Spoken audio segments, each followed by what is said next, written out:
you are a professor of religion and religious studies, but do you personally believe in God? Okay, so let me talk a little bit about what we do in my field. In religious studies, it's a multidisciplinary field, and Scoot it a little bit closer. Okay, some of us are archaeologists, some are historians, some are a combination of those.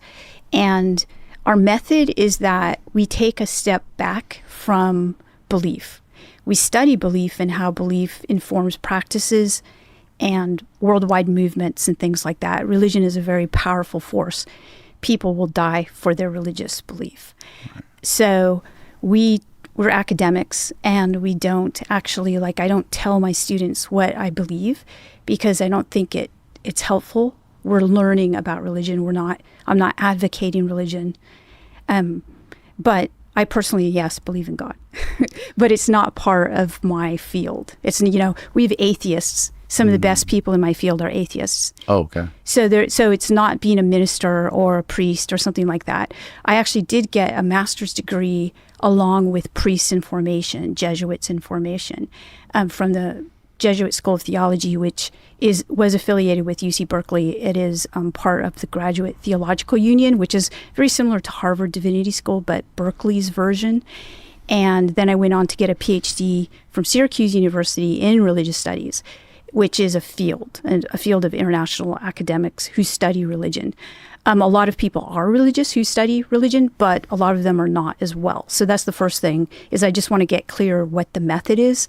And I've been a person who's studied Catholic history for my whole career until I moved over into studying belief about UFOs. And I took my method with me to study that. And we could talk about how I got into studying UFOs, because I think that's interesting. But we take the method to study UFOs, which means we don't have to believe in UFOs. I'm not out to prove that, UFO crash debris are real, and it is the subject of American Cosmic, my first book on UFOs, but not my first book. So I think that's important to know, is that I'm not out here crying for government disclosure or, whether or not these materials are actually real. I'm out to study the impact this belief has on populations of people, mainly people in the United States, but globally now. Did your early childhood have anything to do with your interest in religion and religious studies? Did you have a very religious childhood and upbringing? Okay, so two-faceted. And did your studies and your work at all influence your outlook or your worldview on that? Yeah, I do think that people are impacted by how they were brought up and also what happens around them in culture. So, of course, I'm not exempt from that. That said, I didn't grow up in a particularly religious household at all. My parents were what I would call, I'm from California, Northern California, and it was and still is an eclectic culture where there's New Age beliefs and things like that. So my parents were pretty eclectic. My father was Irish Roman Catholic. My mother was pretty secular Jewish. And they were interested in a lot of things, philosophy. So we did have a library of books about philosophy, and I read those as a kid. And I was very interested in religion and philosophy. And I did make the decision to study this pretty young.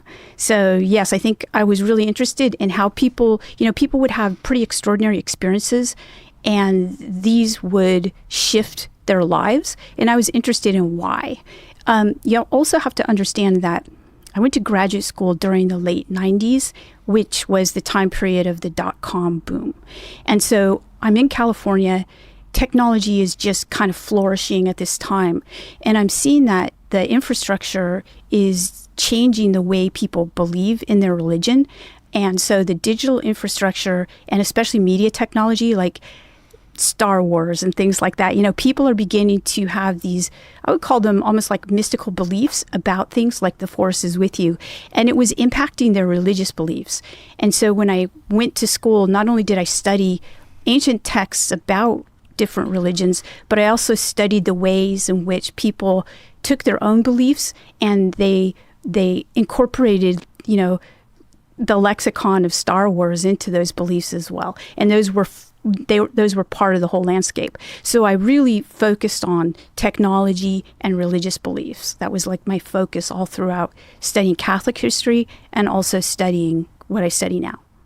I'm sure you studied religion and belief for a long time before you ever even thought of the UFO phenomenon. Yes. What was it that introduced you to this? Like, what was the moment like when you first got introduced to this and started to look into it? And what were the biggest connections between the logic of the UFO phenomenon compared to early Christianity? Right. That's a good question. This happened in late 2011, 2012. And I had just finished a very major project that culminated in a book about the Catholic doctrine of purgatory, which is an afterlife destination for souls who don't quite make it to heaven, but are definitely not going to hell.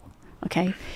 And this doctrine kind of had fallen off the map for Catholics, and I wanted to know why.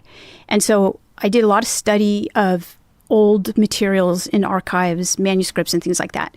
And so I also talked about Catholic popular culture and how that shifted this belief. And so at the end of that, I had a long catalog of reports of aerial phenomena from 1400, 1600, 1700, European Catholicism, that I didn't quite, in different languages, by the way, and I didn't quite understand what they were about. A lot of times people believed that these were either angels, sometimes flying houses, sometimes souls from purgatory. And so I kept these, and I knew that they were really interesting, but I didn't quite make the connection. I thought, I wonder what this is about. So I finished my book. My book was in press, and I'm on to the next book. But I'm thinking that it's not going to be about that stuff. It's going to be about a Catholic bishop who was one of the first Catholic bishops in the States. And I show a friend of mine this catalog, and I say, what do you think of these reports? And he looked through the reports, and he said, oh, these look like Steven Spielberg films. I mean, it looks like UFOs. And I thought he was silly because I was a person who scoffed at this belief. It was a coincidence, but there was a conference in my town for people who were experiencers, UFO experiencers. So I went to that, and I heard them talk about their experiences, and I saw that these experiences that they were having were like an exact match with the experiences that I had cataloged from hundreds of years ago up till the present.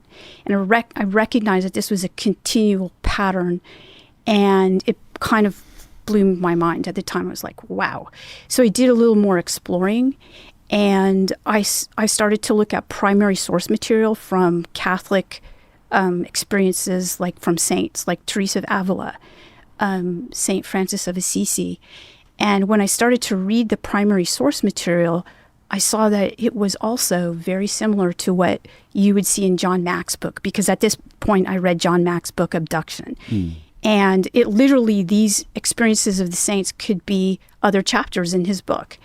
And so at the time, I knew Jeff Kripal, but he's a professor at Rice University who looks into this type of thing. And I told him, I said, have you seen this? And he at first said, no, Diana, no, I don't think so. And then I took some of the stuff that I had translated and sent it to him and said, they're talking about little beings and aerial phenomena and, other things that happened in John Mack's book. And he was blown away too. And that was the beginning of my writing about UFOs and looking into modern day reports of UFOs. And honestly didn't think I was going to experience what I did when I went into studying UFOs. I thought it was going to be a natural progression of moving from, using this method that I learned, moving from Catholic history into modern day reports of UFOs. Honestly thought it was going to be pretty easy to do. But when I got into the community of studying UFOs, I immediately saw that there was a lot of government misinformation, truthfully. And I also, met high-level scientists that were studying in these programs. And I didn't actually, they wanted to know what I knew, by the way. They were interested in my field. They thought that they could learn from me. So this is what happened. And this is how I wrote my first book about UFOs and my second book too. So I found myself in an environment that was absolutely completely different from anything I had ever studied before. Now, when you say these experiencers that you met with, their experiences were an exact match of what you were reading in some of these old texts. Mm-hmm. Can you give me some like specific examples of like what was the thing that stood out to you the most? Yeah. So this would be disturbing for people who are fairly literally like Catholic, right? Mm-hmm. And by the way, I am a practicing Catholic, so it was a little bit scary to read, you know. But so if you look at Teresa of Avila, she's a nun who is now a doctor of the church. She's a very well-known, beloved saint mm-hmm. in the Catholic Church. She had an experience with what she considered to be an angel. But when you look at the primary source material, and this is in the 1500s in Spain, and it's during, you know, the time period when there was an Inquisition, Spanish Inquisition. So it's not like she would want to have talked about this, but she did write about it in her diary. And so she had this experience where she was basically praying, and off to her side, she saw something that she couldn't really understand. It was a being, and it was about 3 feet tall. And she said it was very shiny, and she said she was confused by it because when she saw angels prior to this, they would be imaginative angels. Something she made the distinction that this was not an angel in her imagination, but this was an actual fleshy thing. She saw it. And so she was confused. She didn't know what kind of angel it was. And she said, it must be a cherub. A cherub? That's what she said. What is that? Well, it's a type of angel. So okay. in Catholic history, you have different types of angels. And so the cherub is going to be kind of a little angel, childlike looking. And so but you could tell that she wasn't even sure it was that. And so this, by the way, can only be known by reading her work and looking at her own description of the event, because this is a very represented encounter in Catholic history. And there's a very famous statue in Rome by Bernini, who is a sculptor. And you see her and this little angel, and it has a dart. So you know how John Mack talks about an instrument that people are examined with? So apparently this little fleshy angel creature examines her. And this was amazing because it was just very strange. She said it examined her? Well, it looked at her? Okay. So you have to understand translation from that time period. Okay. So let's be super clear. Okay. So when I say, I'm using the word examine, but probably I should not have used that word. It basically said it took this dart and it thrust it into her entrails. Those are the words that she used. So, you know, it was something that I didn't expect to see. Mm-hmm. So this would be the example, but there were many more examples that weren't as famous. That's the most famous example, the one that Catholics would know about. But there were a lot of examples that I had that no one would know about because they're not digitized and they're in old manuscripts. And there's lots of these, by the way, at the Vatican Archive and the Vatican Private Archive, which is also known as the Secret Archive. And literally miles of these kinds of things and experiences. Did you read this when you went there? Yeah, I read a lot I did go there. And I took one of the people that I was a scientist who was studying this too. And we both went there and looked at this. He was really interested in these experiences because he was also trying to get data for what he was studying. And this is the guy you call Tyler D in your book, right? He keeps his name pseudonymous because he can't be exposed. How long after you started researching this stuff did you meet him? Pretty quickly? Yeah, pretty quickly. So, and how did you get introduced to him?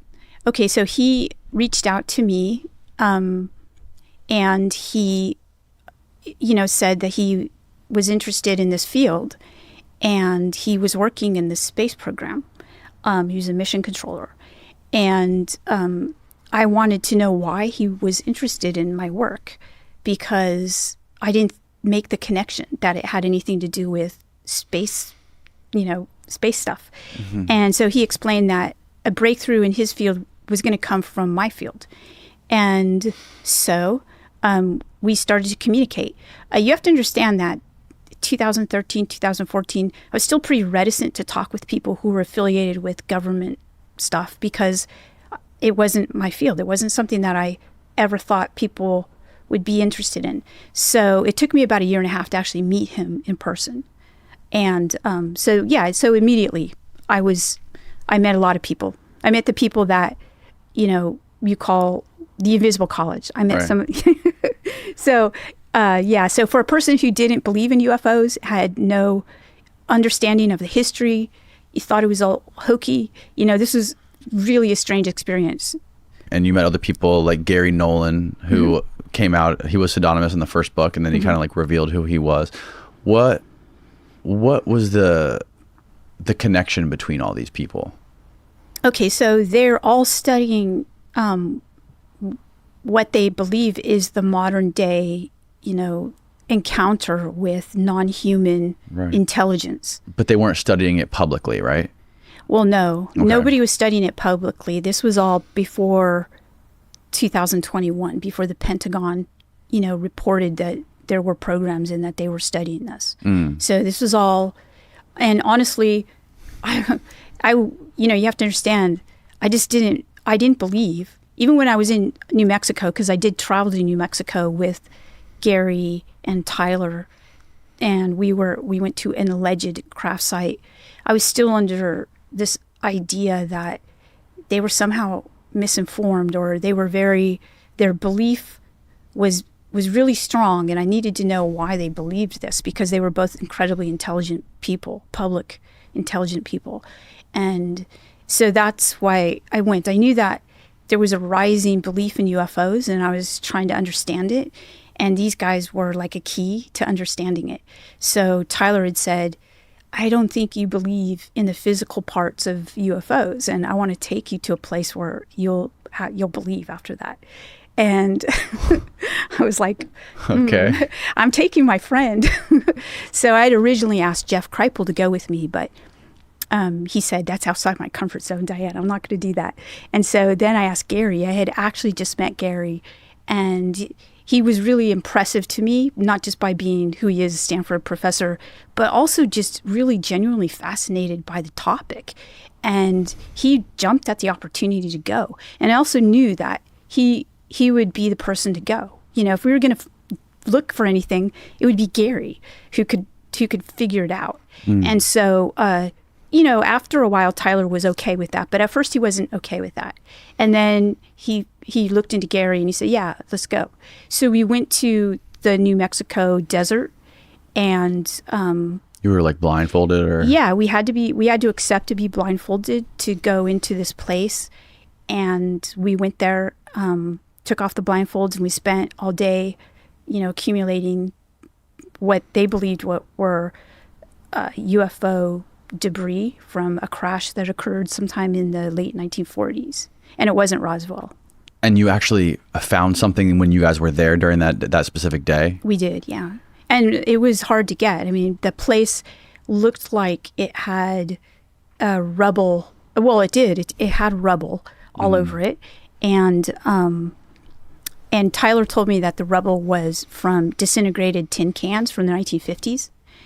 And this was something that the editor of the book wanted me to take out, because she said, I don't understand why you'd go to, well, she understood why I went to the place, but she said, why would the government put all this stuff out in the middle of nowhere, tin cans? We just need to take that out.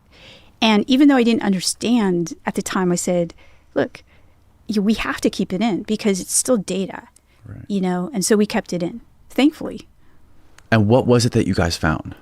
Okay, so we did find some parts, two different types of parts. One looked almost like frog skin, metallic frog skin, and some other stuff that looked like, it just looked like, honestly, I don't know. Metallic frogs? Yeah, it was just, both were really strange. I still didn't believe, even after Gary got stopped at the airport and things happened like Tyler said they would happen, And yeah, I still don't know. I still don't know what to think about that. But that did happen. That was part of studying what I was studying. And how did that alter or affect the trajectory of your research after that, like from then on out? Obviously you had met Gary and you and Gary had become friendly, but how did that experience going to that alleged crash site affect your mind and your thinking around this whole topic? Yeah. Okay. So I think that we have to see that this is, in its very most basic sense, this is a belief that would be considered by people in my field as a mythology. This idea that we have parts of craft from extraterrestrials and we're back engineering those for technology. This is actually an old myth. This is, the Greeks had the myth of Prometheus. Prometheus was a, god person who gave humanity fire, which was a tool and a technology, gave humanity technology. So this is like the modern Promethean myth. That's how I was looking at it. But it's something more than that.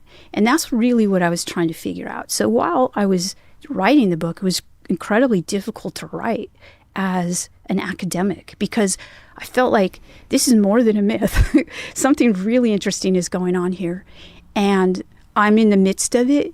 And I have to write about it. How am I going to write about it? Because generally, a person in my field is going to write this academic book that basically says, I was on this journey with these people. They believed this, and they keep their distance.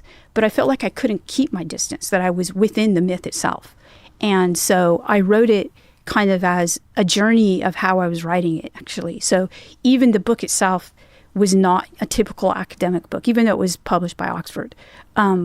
It's a book that explores not just their belief, but also the interface of me, a non-believer, even skeptical, going through this process, seeing the people involved, seeing how the government's really interested in it as much as people are, normal everyday people.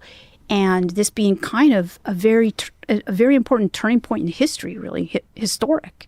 And so I guess even with the second book, I kind of continued on that journey of describing it, basically. How do you explain what's going on now, like in the public media, like the public facing media with like the Pentagon reports and the New York Times talking about and declassifying all these radar encounters with these Navy pilots are finding and publishing these videos and saying that it's off-world technology. What do you think? Like, I know you said that you encountered a lot of misinformation and disinformation on this topic, and that there's a lot of energy that goes into muddying the waters. But what is your take on in the last, however long it's been, like 6 years or whatever, that the U.S. has been trying to make this more public facing? Why do you think that they're doing this? Yeah. Okay. So again, if you go back to what I study, which is the, religion, you'll see that in mostly the traditional religions, like the big religions. And since Christianity is my field, I'll use that as an example. The early Christian church was completely different than the kinds of churches that were institutionalized, radically different. And what happens during the process of an institutionalization of belief. So this happens with the Roman Catholic Church. They take the Christian belief and then they institutionalize it in the 4th century. And how they do that is they make other beliefs about Christianity heretical. So you have Gnosticism, for example. Those books are burned. We do have Gnostic texts, but... What is Gnosticism? Gnosticism is a form of Christianity that sprung up in the first 300 years of Christianity. And there's different types of Gnosticism, so we would call them denominations. People believe that the knowledge of Jesus or the knowledge that Jesus had is something that they experience themselves, like the Holy Spirit. They feel it. It's more like an experiential knowledge. Mm-hmm. The way I talk about Gnosticism to my students is I say, You take a chocolate bar. Okay, would you rather know the chocolate bar by eating it or by reading the ingredients on the back? So it's an intimate knowledge of something. Okay. That's Gnosticism. That makes sense. So the Gnostic church was like almost eradicated at that point, or it was submerged into the Roman Catholic Church. So this is the type of thing that you see. You see the institutionalization. And through institutionalization comes some suppression of voices. And so you're going to expect to find that. That's what I'm looking at. And I look at that in the second book. So I was like, okay, we're institutionalizing this belief now about extraterrestrials. Right. What are the voices that are being not heard or drowned out? And why is there so much misinformation? So it's a control of information that you see happening. And that's what's happening now. And with early Christianity, before it got institutionalized, it was suppressed, right? Like you explained to me how earlier offline, how Jesus was like spreading this message, and it like in the Roman Empire, it was frowned upon and people were punished for practicing this religion. Yes, so being Jewish in the first century was hard. Right. And so there were many groups that were trying to exist. And Jesus's movement was one of those groups. There was another group that were zealots. They were basically, they believed in armed rebellion, but there weren't enough of them, so they couldn't pull it off. So Jesus was basically teaching Jewish people, his congregation, the people who would listen to him, his he would always talk in parables and things like this, basically. He was talking to people who were ready to listen to him. He was okay with not everybody listening to him, by the way. So he had a very specific message. And so he was basically imparting this to groups of people. And his followers loved him so much that they called him the Son of God. Well, at the time, it was Caesar who was the Son of God. So we tend to look back and think that they had this, the people during that time period had this mythology called, they had the Greek and Roman gods, and that was their mythology. That was actually their religion.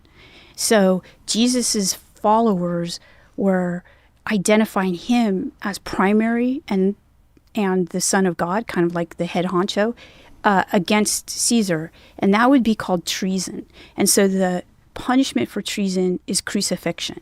So he was crucified for treason. So who was God?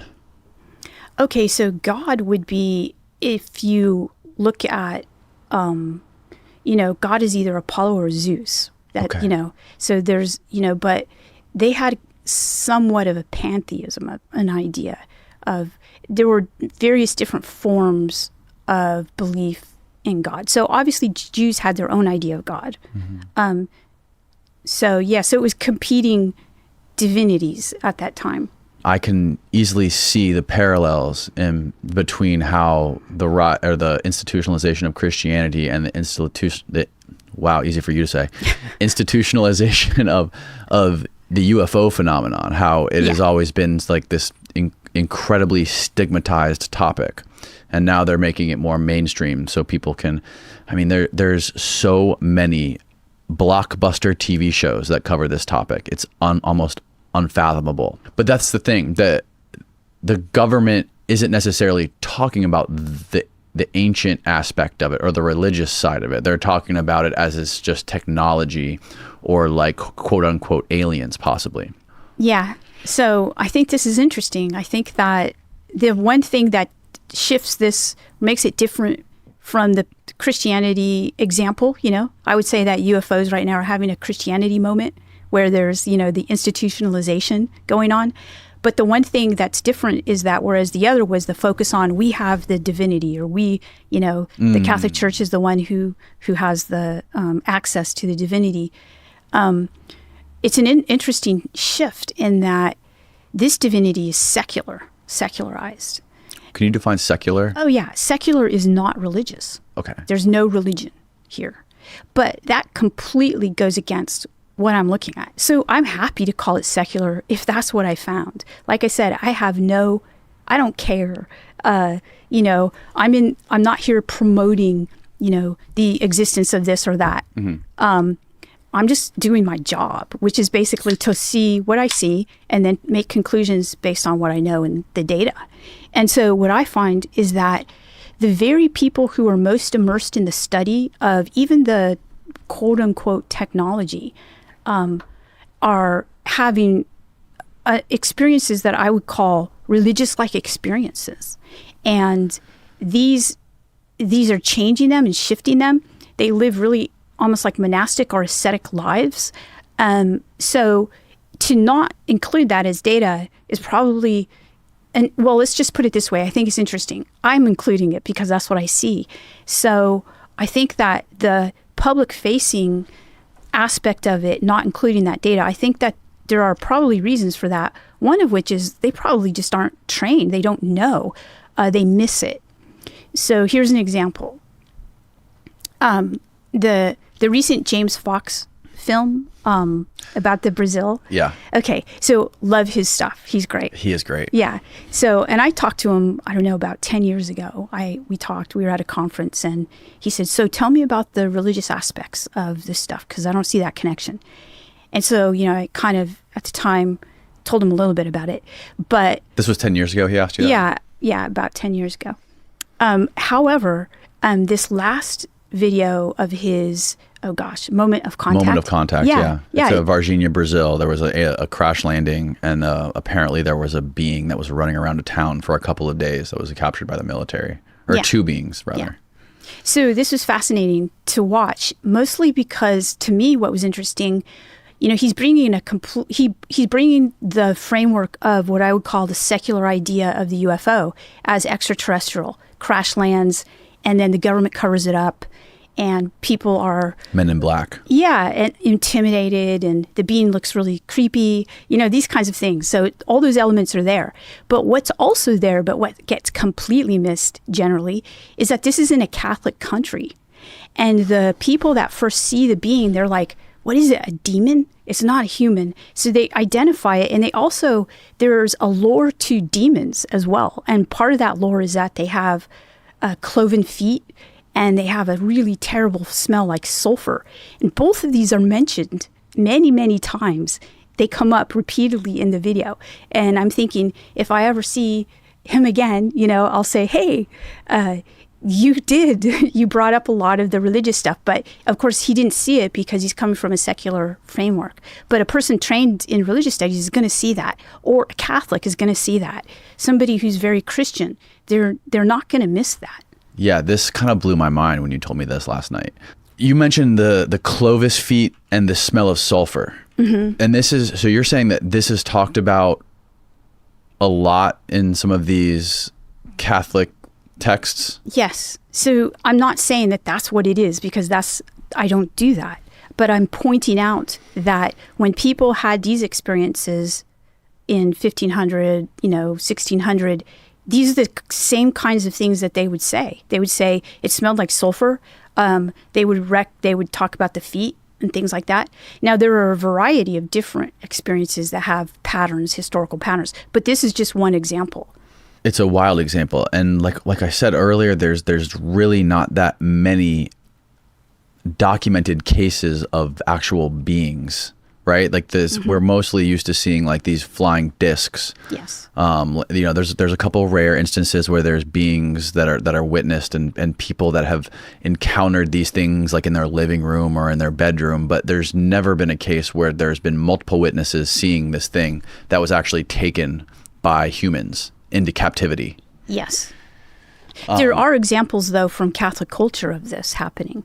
Like I mentioned the Teresa account where she sees a being, but she doesn't record a smell or anything like that. But it more looks like the beings that populate John Mack's book, or the beings that the kids in Westall or Zimbabwe, see.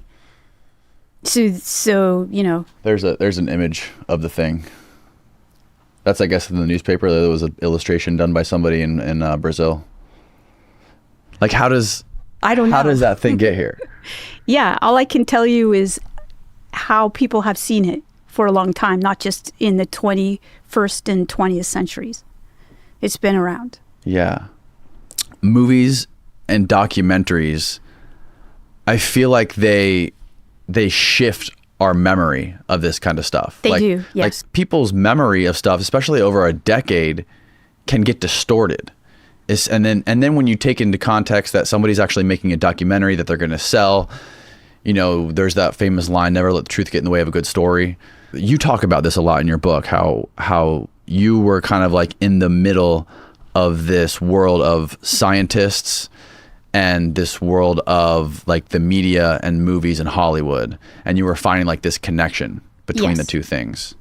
Yeah, well, it's pretty obvious. So, I spent a lot of time talking about technology in my book and cognitive science of technology, and especially virtual environments and things like that. And the more virtual something is, the more we place it in our memory. And I've written a lot about this, not just in books, but also peer-reviewed, papers and things. And I work with people who are doing this kind of work as well, for good. Like when we see things in virtual environments, we believe them, even if we don't consciously believe them. They act on our bodies as if we believe them. So you can help people with PTSD in virtual environments. You can train police officers to deal with stuff, or even people in space, right? So they use simulations for astronauts, and they say that it's so real that when they're in space, they feel like that's not as real as what they felt in the simulation. So, what does this have to do with us, just normal people and our constant interface with technology? And I basically was saying that we're misremembering things, and a lot of that's on purpose and intentional for selling stuff, right? So people want to make a lot of money from their digital content. And so this is an example. Jacques Vallée had this happen to him. I've had it happen to me. So for Jacques' case, he said that when Whitley Strieber's book Communion came out, there's that picture of the alien on the cover of Communion, and it looks a lot like the James Fox alien. Maybe a nicer version of it, a more friendly version. And so Jacques said that it influenced researchers, ufologists. So ufologists are people who study this topic. And so they would go to a sighting, a reported sighting, and if people had seen stuff that did not look like Whitley's cover of Communion, they would discount it as a legitimate encounter. And Jacques said, he just mentioned it. And I encountered this a lot. So after American Cosmic was published, I had people from all over the world sending me videos of their encounters. And a lot of them were interesting. And of course, now I have friends who look at that stuff and they're like, yeah, that's definitely not our stuff, or something like that. And I showed somebody who is a researcher, a well-known researcher, I showed her a video and I said, and she said, that doesn't look like a flying saucer. And I'm thinking, well, how do you know what a flying saucer looks like? Because we just don't know, because we've only had drawings of flying saucers, So when you actually do, that's why in my next book, Encounters, what I did was I focused on people, a lot of different types of people too, like trained observers, people in the Space Force, people who are just kind of normal people. And if you go back to them and what they saw, it looks pretty different than what we see. There's similarities to what we see in media, but you can see how media is taking it and only focusing on certain types of encounters. And I'll give you an example. There was a really interesting example that happened. It was a UFO flap that happened in Brockport, New York in the 1960s. And more than 30 people, credible witnesses, witnessed a series of UFOs. The first person to report it, and this report went to NICAP, and this is in 1967, was this night watchman. And he went out into the parking lot of where he was, working, and he saw a craft parked in the parking lot. And he said he saw these three little beings come out, or maybe two, I can't remember, come out and run around. And he reported it right away, and nobody believed him. And everybody, they thought it was they just didn't think it was a credible report. But immediately after that, all these credible people started to see what looked like a kind of Steven Spielberg type UFO in the sky. And I interviewed a witness to that event. He was a kid at the time, a teenager, and he and his friends saw it. And a lot of people saw it. Police officers saw it. Teachers saw it. And so NICAP then took their reports, but completely discounted the first guy's report because it was so weird. Wow. So there's a lot of different stuff happening in reporting. So, if the report is too strange, people won't take it seriously. But if it's kind of, mystical Steven Spielberg-y type UFO, people are like, oh, ready to believe it. My previous view on this whole phenomena was like it's very technological, and as soon as anyone started to mention anything about poltergeists or mysticism or anything that is paranormal, I started to like take a huge step back and be like, okay, I can't take this person seriously. But after reading your book and hearing how all of these people report all these similar experiences, even though they don't understand what it is, but they describe it to you. Like, for instance, the guy, Gray Man was his name. Yeah. He had a crazy experience with this being hovering above him at night, and he described it to you, and you said what he described to you was to the T, the Saint Michael, yes. the archangel. Yeah. He didn't even know it. So like that was the point in reading your book where like I had to put it down and take a walk. Yeah, I agree. So who is this guy, Gray Man, and was he similar to Tyler? Well, he worked in the same field, and he has to be pseudonymous because of that. Mm-hmm. So he works in the same field, but he's not from this country. He's from Australia. So, and he was really, really careful about things that he's told me. And so he had personal experiences that were of this phenomena, both seeing it as like something in the sky, like aerial phenomena, and also personal experiences. Pardon this brief interruption, but I want to take a second to talk about our sponsor, Verso. Now, if you've heard this podcast before, chances are you already know how obsessed I am with health and longevity, which is why one of my favorite guests to have on the show is nutritional scientist and neuroscientist Dr. Dom D'Agostino, who actually introduced me to this stuff. Verso is a company that is dedicated to translating scientific breakthroughs into products that hold the potential to increase longevity. The problem with aging is we accumulate these zombie cells, or old damaged cells, that linger beyond their useful life. These zombie cells infect other healthy cells, speeding up the aging process, causing things like hair loss, wrinkles, arthritis, cancer, dementia, and everything in the realm of aging. What scientists have realized is that we can manually induce autophagy, meaning the cleanup process of the old zombie cells and replacing them with new ones. Verso's new Clean Being, which I take every night, is a powerful blend of senolytic molecules that help promote the body's natural cleanup processes like autophagy and apoptosis, promoting better cellular health, supporting lower inflammation and natural cardioprotective functions, while boosting protection against age-related diseases. The three main ingredients in Clean Being are spermidine, luteolin, and dihydroquercetin, which play key roles in the control of gene expression and are essential for cell growth and proliferation, specifically when it comes to cardiovascular and cognitive function, skin health, vision, and the immune system. Head on over to ver.so and use the coupon code CONCRETE at checkout to save 15% on your order. I linked it all below. Now back to the show. So what I found was that a lot of people when there are sightings of things in the sky, like aerial phenomena, some people just see aerial phenomena and that's it. And they don't have these experiences.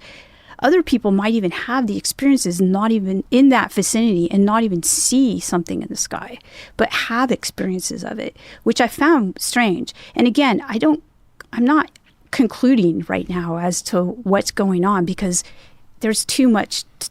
I just don't know. Mm-hmm. And a lot of people have to bring data, right? We need more data, basically. And we need more people like looking at this and taking the data and not discounting stuff because it's so weird. I guess and I'm with you. Like I used to discount people like this all the time. I don't believe in it at all. I think that what we need is we need someone who's like that, who comes along and says that I was kind of trained to look at weird stuff because I'm in religious studies. What do people believe in religion? Well, if you look at if you're religious and you're believing some stuff that can't be proven.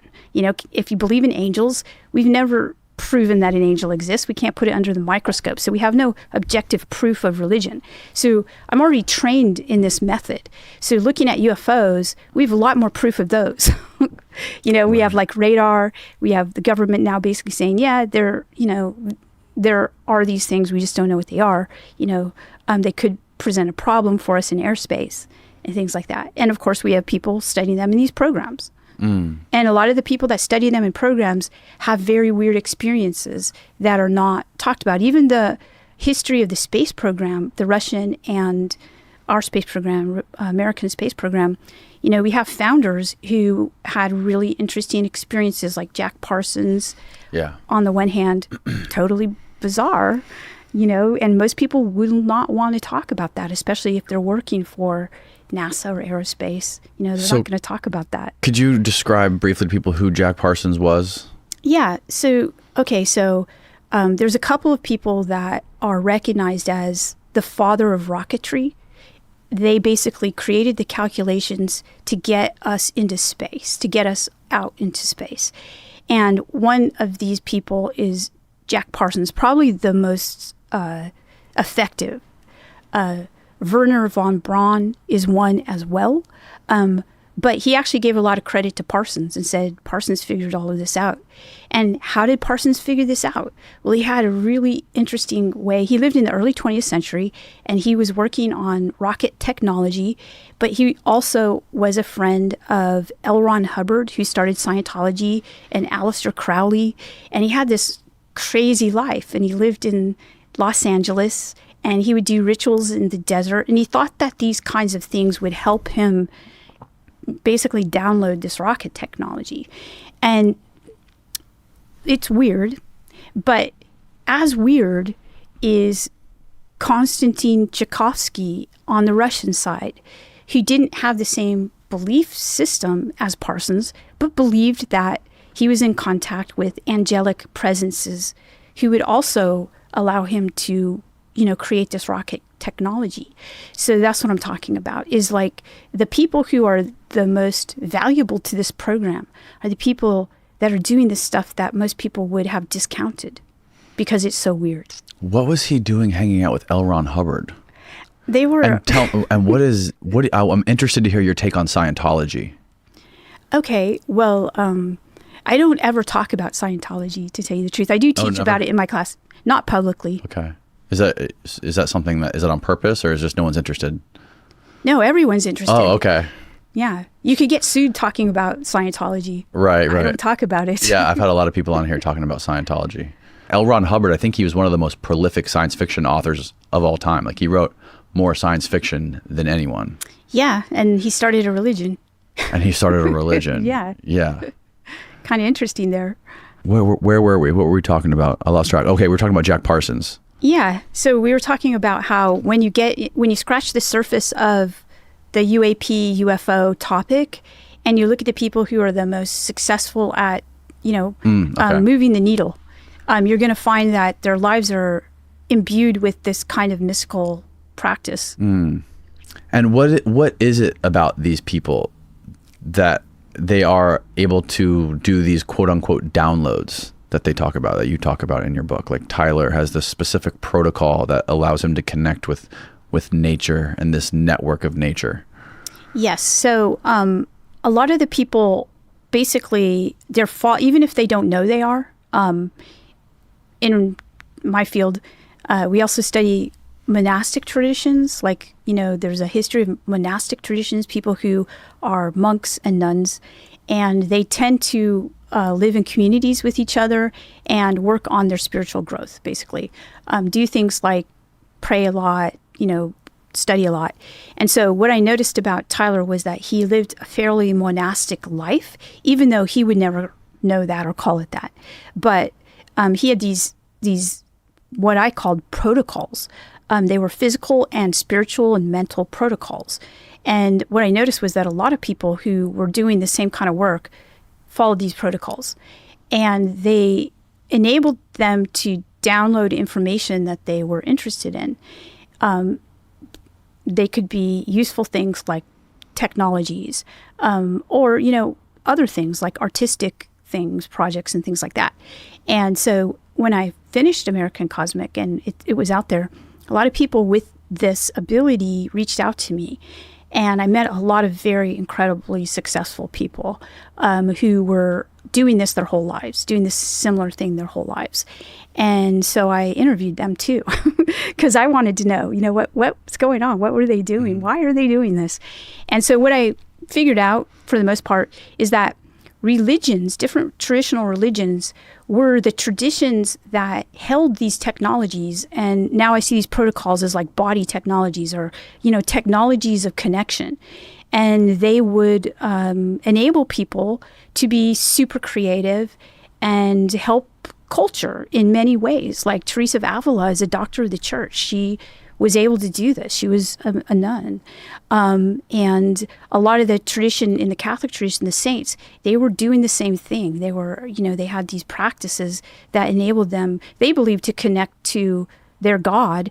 But that's just because we didn't have a global society. Now we have a global society, and we can actually do analysis of what's going on when people are connecting. Harvard's done studies of people who meditate and how it changes physiologically changes your brain structure, right? Wow. Yeah. So, so I think that this is, if I were to say the one thing I learned most from my work so far into UFOs is I learned about these protocols, and I met a lot of people who do them. And that's what I'm interested in right now, is that, because it seems to me that the other stuff is a huge distraction. Because if we could just focus on this type of thing, it would, where people they're able to resist being distracted by media and, focus on what they actually are interested in. What are you really interested in? Instead of being hung up on, being distracted by stuff and consuming stuff and going on to the next thing because you're bored, right. So these people are never bored. There's this thing that creative people, specifically writers and painters, they talk about when they're trying to get into like a creative flow process of doing their work, is when they start working on something, whether it be a poem or a piece of artwork, they just start by picking up the brush and just like splattering paint everywhere. And then once they start to once time passes, they start to like get into this flow. And some people like to call it the muse, where this thing just sort of comes out of the ether and creativity and things just flow through you without thinking. That's right. That's it. That's similar to what Tyler was talking about, where he has just thoughts that enter his brain that yes. have nothing to do with memory or anything he's ever learned. They're just ideas that come out of the ether. Yeah. Yeah. So he's not the only one. There's so many of people, there's so many people like that. So yes. So to me, that's the most interesting thing. And I was, and a lot of people were very interested in it. So I gave a class on it, and people from all over the world took the class, and a lot of people who were doing it, because they want to know, what am I doing? Are other people doing this too? So the idea is that our bodies we're at the cellular level, it's all electronic, right? Like the electrons in our bodies that make up our atoms and our cells and our DNA and everything about us, and we're like 90% water. And the idea behind this is that, I'm sorry if I'm messing this up, but that our bodies are like these radio transmitters. And that like if we can treat our body the right way and eliminate all of these outside peripheral signals, that we can connect to some sort of network. Yeah. So I've talked to a lot of people about this because, at some point my own training fails me, and I need to access people who are really into AI or into, that are scientists. And so I've talked to a lot of them, and there are two different kinds of theories. One is that it's like a network, right? And there was a Jesuit priest in the early 20th century who felt this network. His name is Chardon, Teilhard Chardon. Right. And so he described it as the noosphere. And so he felt this network when he was on the front in World War One. And, there's a lot of tension going on there. And he felt like this was going to connect with technology in the future. And he felt like, his work is interpreted in different ways. But I interpret his work as basically saying that there's almost like a new form of a human that's going to happen in the early 21st century. And he sees it as connected to this network. A new form of human. Yeah. And so I met a lot of people who believe this too. So he's a very well-known philosopher in communities of people who are creating AI. And so the belief systems of people who are creating AI, I interviewed them too, because, because really I was interviewing people who were in Silicon Valley believing in aliens and ET and reverse engineering things, for American Cosmic. Well, the whole world has shifted. AI is something that wasn't a big deal. I mean, it was a big deal in that time period, but it's now become super public. And so during the time period that American Cosmic was published and then this book here that I just finished, I focused on people who were in these communities of AI. And a lot of them know about this idea of the organic network that's now somewhat infiltrated with the actual other internet, and how these, how your body's impacted by it's competing with the internet, right? Kind of. I mean, let's put it this way. Some of them said that they do detox from the internet in order to connect to the original, I guess, network, in order to come back and code, which is so ironic. Wow. But yeah. There's a deeper meaning here when it comes to like our evolution. We have the choice to either develop technology as a tool or develop something that is gonna make us sort of irrelevant. Yeah. Or trample us. Yeah, there's like a fork in the road. Right, a fork in the road. That's a good way of putting it. Chardon saw this. It's one of his warnings, and so the person who is included in the book that is this person that we call Moon Girl, right? And so she's one of the major creators of AI back when, 20 years ago. And so she's now seeing the fruits of the things that she created, come alive in a sense. And so she's the one who explained a lot of this idea to me, and that,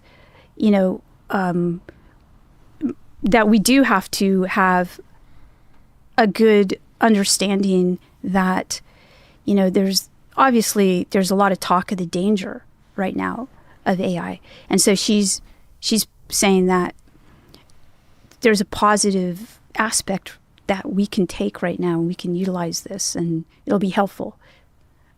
But it seems like she also believes that AI is going to be sentient.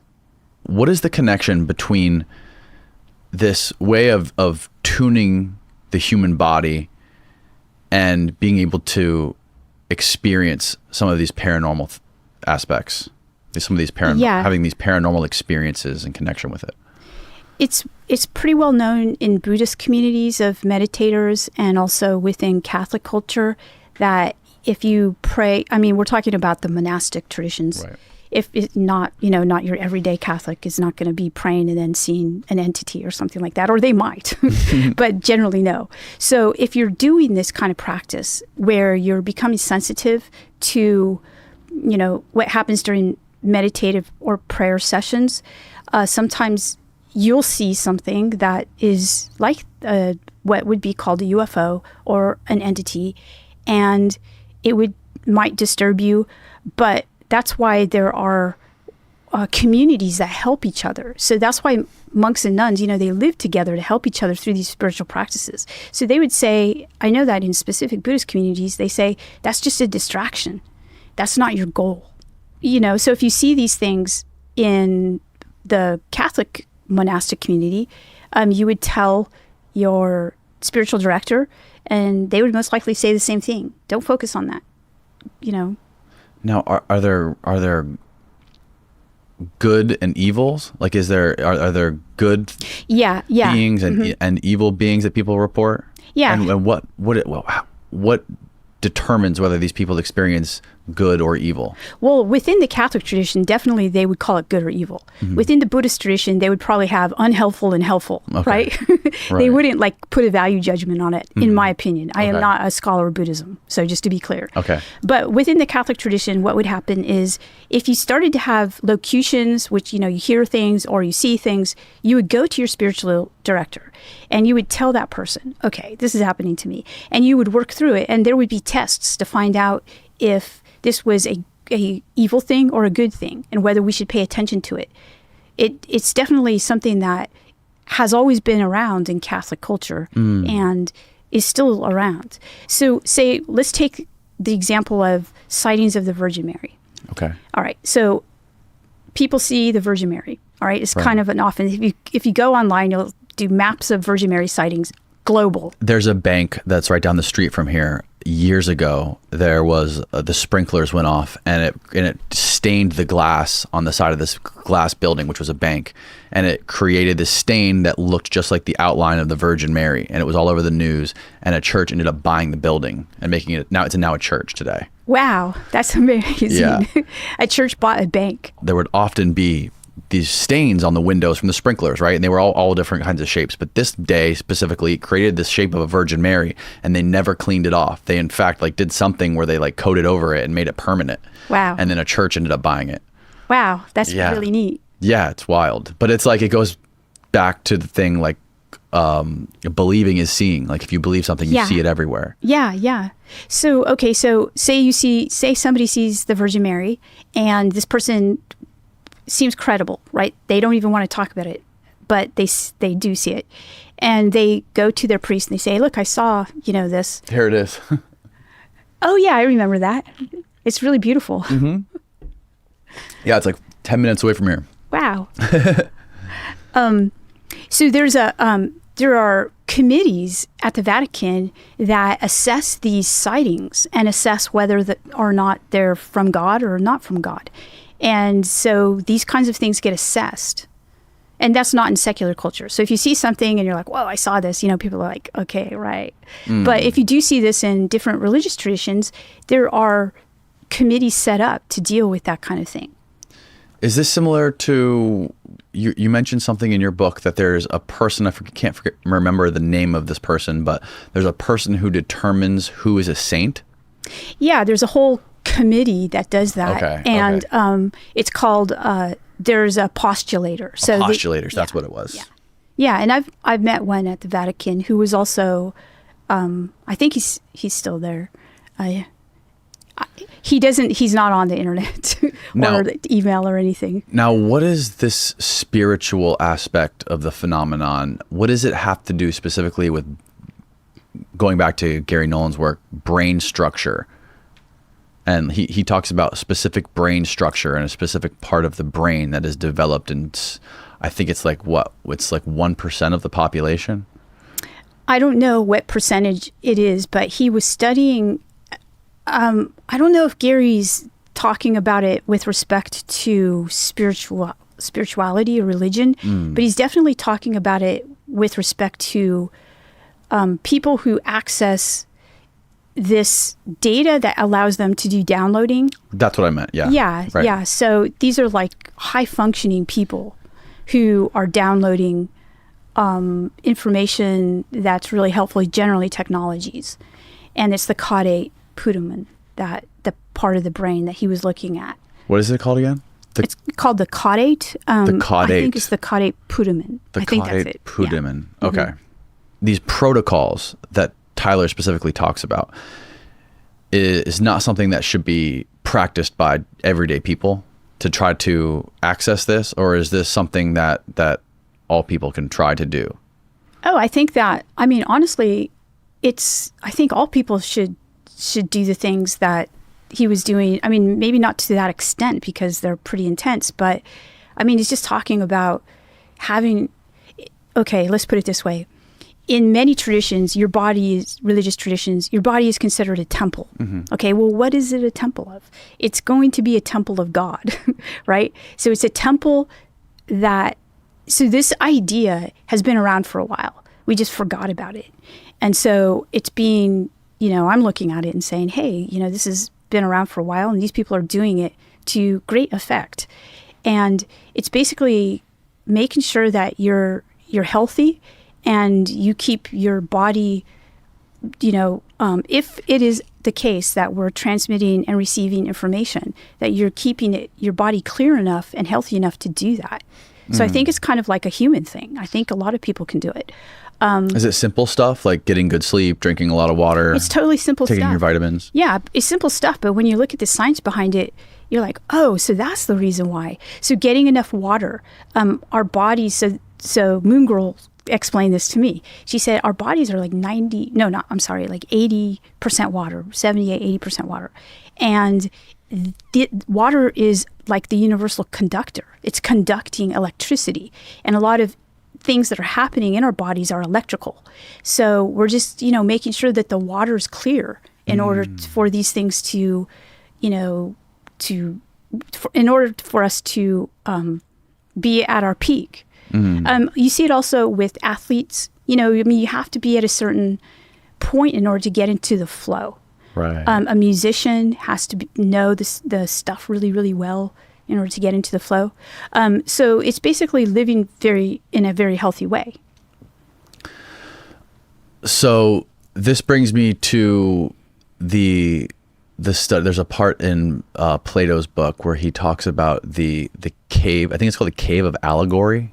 Oh, you're talking about the allegory of the cave. The allegory of the cave, yeah. Dyslexia. No, it's okay. It's in Plato's Republic.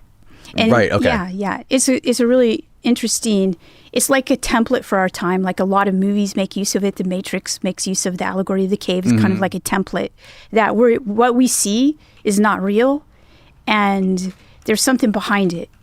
And he talks about it with respect. It's a really interesting book, by the way, Plato's Republic. Here's a diagram of it. Yeah. So, okay. So I'll tell you what's going on. Okay. So Plato's basically, in the allegory, he's talking to, Socrates, because Plato's talking about Socrates, who is his teacher, and Socrates never wrote anything. So Plato basically mimicked Socrates, tried to. Writing was a new technology at the time, and Socrates didn't like it because he felt like it removed knowledge from the actual source of knowledge, which was the person. Okay, so this is happening at the time period. So Plato wants to provide people with an understanding of what his teacher Socrates said, but he needs to use writing to do it. So everything's in dialogue.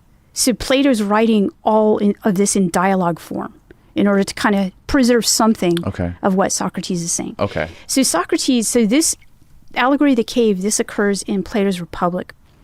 Plato's Republic asks this question: can we have a just society?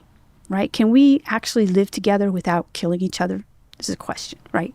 Can we have a just society? Okay, so that's the question. And so each chapter is back and forth about whether or not, between Socrates and Plato's brother, Glaucon, can we actually have this just society? And there are lots of different readings. I am not a trained philosopher, although I took a lot of philosophy. I have like the equivalent of a master's degree in it. Oh, wow. But so I know a lot of philosophers. I've talked to philosophers, mostly James Madden at Benedictine College. He and I have had a lot of conversations about the allegory. And it appears that Socrates, at the end of the Republic, is kind of the answer is, we can't really have a just republic because, we've gone through all of these scenarios and simulations, and it looks pretty bad for people because politicians are really they shouldn't actually be politicians. It's like the people who should be politicians are not politicians, and you have to trick them into being politicians. That's the best politician, right? And that's not going to happen. So in the end, he throws in the allegory of the cave, and you're like, what's this about? So he's basically saying that life is like this. We're all in this cave. And if you look at this image here, you see these people tied up. So people have tied them up. And what's worse is that they've lit this fire in back of them and they're doing puppet shows. And so these people just see the shadows of what's happening on the cave wall and they think that's reality. Okay, so that's the setup. That's what life is like. And then somebody gets out and like goes outside the cave and sees, you know, something real. They see reality out there. They see like the real world. They see the sun. And this is true. And they realize that they've been fooled their whole life and they don't see what's real. So they go back into the cave and they tell the people that are tied up, there's reality out there. Mm-hmm. But sadly, what happens is the people who are tied up think that they're crazy. They say, you're crazy. Your eyes are ruined, you know? And Socrates even says, maybe they'll, you know, they might even harm that person, you know, because they're so angry at them. So he basically says, what do we need then? You know, what should we do about this situation? And so he and Glaucon agree that the best way to deal with this is through basically a conversation about what is real and a way to help each other recognize like kind of a community, the very basis of a community that looks like a monastic community where people basically say, wow, what's out there is really crazy. We can't believe it. So let's kind of talk about it and really form this, what a lot of philosophers believe is this epistemology of good, you know, that we can, you know, that this is the ascent from the cave is when a person starts to attain like a mystical knowledge of what is good. And so that's what he believes is going to help us in this kind of situation that we're in. You can definitely see the parallels of the situation that we're in with the allegory of the cave. Yeah. It's kind of mind-blowing. I know. That's why a lot of people who are doing media are using allegory of the cave as kind of a template, you know, for our time period. But I think it's actually just the way that has been. By the way, I want to say that this is a Western thing. I don't know if the allegory is going to be structurally important for like certain indigenous communities, frankly. When you look around, you're like, wow, they don't actually have this situation where, you know, you have government and, you know, Socrates was killed by his government. Right. It was a pretty dire situation. Like it seems like right now we're in the cave, but it seems like the way to break it or to break the chains is through this philosophy and through us finding and discovering that everything that we're looking for is within ourselves. Yeah. I honestly do think that this is a template that it's structural for at least this type of culture. And the way to remedy, maybe you can't fix it, but you can remedy it for yourself. And that's to do what Socrates suggests. And so I think it's really important to do that. Will this be a fix-it for humans? I don't know. And is there a fix-it for humans? Maybe not. But if there is, we have to look at these kinds of things. So I find correlations to early Christianity too, because when Jesus was talking to his community, and by the way, this would be something that they would have known about because, you know, we're talking about a very Greek-informed Jewish community in the first century. So there's a called Hellenization. So they're very informed by Greek thinking. And there's philosophical communities of math mystics, basically, who sometimes are vegetarian and they're practicing these protocols. Socrates and his group practiced these protocols too. A lot of them didn't start learning and utilizing math until they were 35 to 40 years old. They were, you know, because, yeah. So it's really interesting. So, you know, when you start to learn about that time period, Jesus's time period, you start to understand that it was very sophisticated what they were talking about. And Jesus was also, in a sense, being the Socrates of his time, basically saying to the people who would listen, he wasn't even talking to everybody. He was saying, this is what it's like, you know, and he would basically help his community. And so he was initiating. He also never wrote anything like Socrates did. didn't either. So they were very similar in that sense that they never wrote anything. So he was also, asking, could there be justice? And he said, yes, there can, but it's the way, this is the way. And it was a spiritual and mystical way, just like Socrates. And my reading of Socrates is that he's proposing a spiritual way, a mystical way, even though ironically, the reason he was killed was because he was supposed to be, Athens said that he was promoting atheism among the youth, which I think is really ironic. Tyler described a hierarchy of beings. How do you make sense of that? Well, it's really interesting to me. So Tyler's information about the protocols I thought was so good and interesting and helpful that I asked him to guest speak in my classes. Oh, really? Yeah, prior to the publication of American Cosmic. So he would guest speak in my classes, and my students loved him, by the way. So he would, it would be standing room only when he was around. And students would come, and pack into my classes. And he would basically talk to them about their own, lives and what they were interested in doing and that type of thing. And during the time period, he was really open about his beliefs. And part of what he used to say was that there was a hierarchy of beings. And he placed God at the top. He was Christian. And then he placed angels below God. And then he placed beings, like off-planet beings. He called them off-planet beings. And then he placed, and this is where it gets really weird to me, factions in the intelligence community, and then normal humans. That was the hierarchy. Okay. Was Tyler religious before you, like when you first met him, was he a religious person? He was religious in a pretty normal way. Okay. So he went to church maybe a couple times a year. Non-denominational Christian.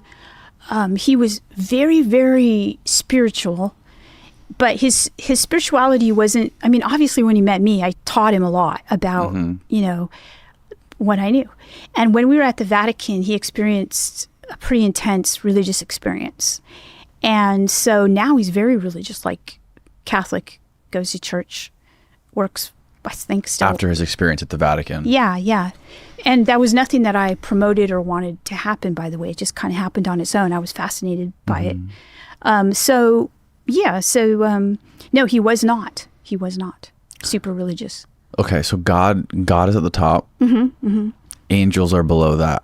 Yeah. What, in his view, are angels? Well, he changed his view when we went to the Vatican, and we learned a lot more about the saints and what was happening with them and their interfaces with what looks like similar to what people are saying when they have UFO experiences today. And he started to understand it from a broader perspective. And he thought perhaps that the things that he was studying had to do with angels. And so he was willing to decide that maybe the category of angels and off-planet intelligence were closer than he had thought before, and maybe they were the same. And so he revised that, but he kept everything else the same. So he combined angels and extraterrestrials? Yes. Well, remember, he's calling them off-planet beings. He's not calling them extraterrestrials. Okay. Is there a reason? Isn't that the same thing, though? Not to his mind. Because I think he's keeping an open mind as to what they are. He believes in them and interfaces with them, but he's keeping an open mind. So he did. Is the difference between when he says off planet, does he mean like stellar? Or is he talking like, are we talking multiverse, like different dimensions? Yeah, so these are the questions that he had. Okay. So he didn't know. That's why he left it open. I think that he believed that they're in space and that we encounter them, in space. We encounter them in space. And they come down too, to our atmosphere. So I think that he calls them off planet. They're not terrestrial. So he claimed that we see these things in space? Is that something you can talk about? That's what he believes. Let's just say that. That's what he believes. That's what he believed at the time. What is his opinion of the objects that the Navy pilots are seeing, like the Tic Tac objects and the Go Fast and the gimbals? Okay, it was only the Tic Tac videos that I was able to get him to look at and asked what he thought about those, and not the other ones. So he looked at those and he said, the video quality is horrible. And then he said, that's pretty similar. That's what he said. That's all he said to me. He said that's pretty similar. Yeah. But he said, what does that the mean? video is really terrible. And he thought that was probably purposeful. I got the feeling he thought that was purposeful, and it was very soon after that we stopped talking about, we stopped working together. Really? Why did you guys stop working together? Because his work was changing already, and things were going really fast, and my book was, said a lot, and I think that it was not in his best interest to keep communicating. Did anybody seem to have the opinion that those modern videos are sort of like technology that has been developed by us? Let's see. I mean, there are some people who basically told me, this was after the book got published, who said that we have drone technology from a long time ago, way before people even knew that drones existed. And so, yes. So it got a lot of very, of course, at this time, I recognized the complete disinformation that was coming my way because I'm a professor writing about this topic. And so I'm like a magnet for anybody who wants to spin their story in public. And so I had to be really conscientious about who I listened to and took seriously. Right. And so, but I did have people come and very, emphatically tell me, yes, this is not what you think. It's our technology. And we've had it for a long time. And then gave me evidence to show me.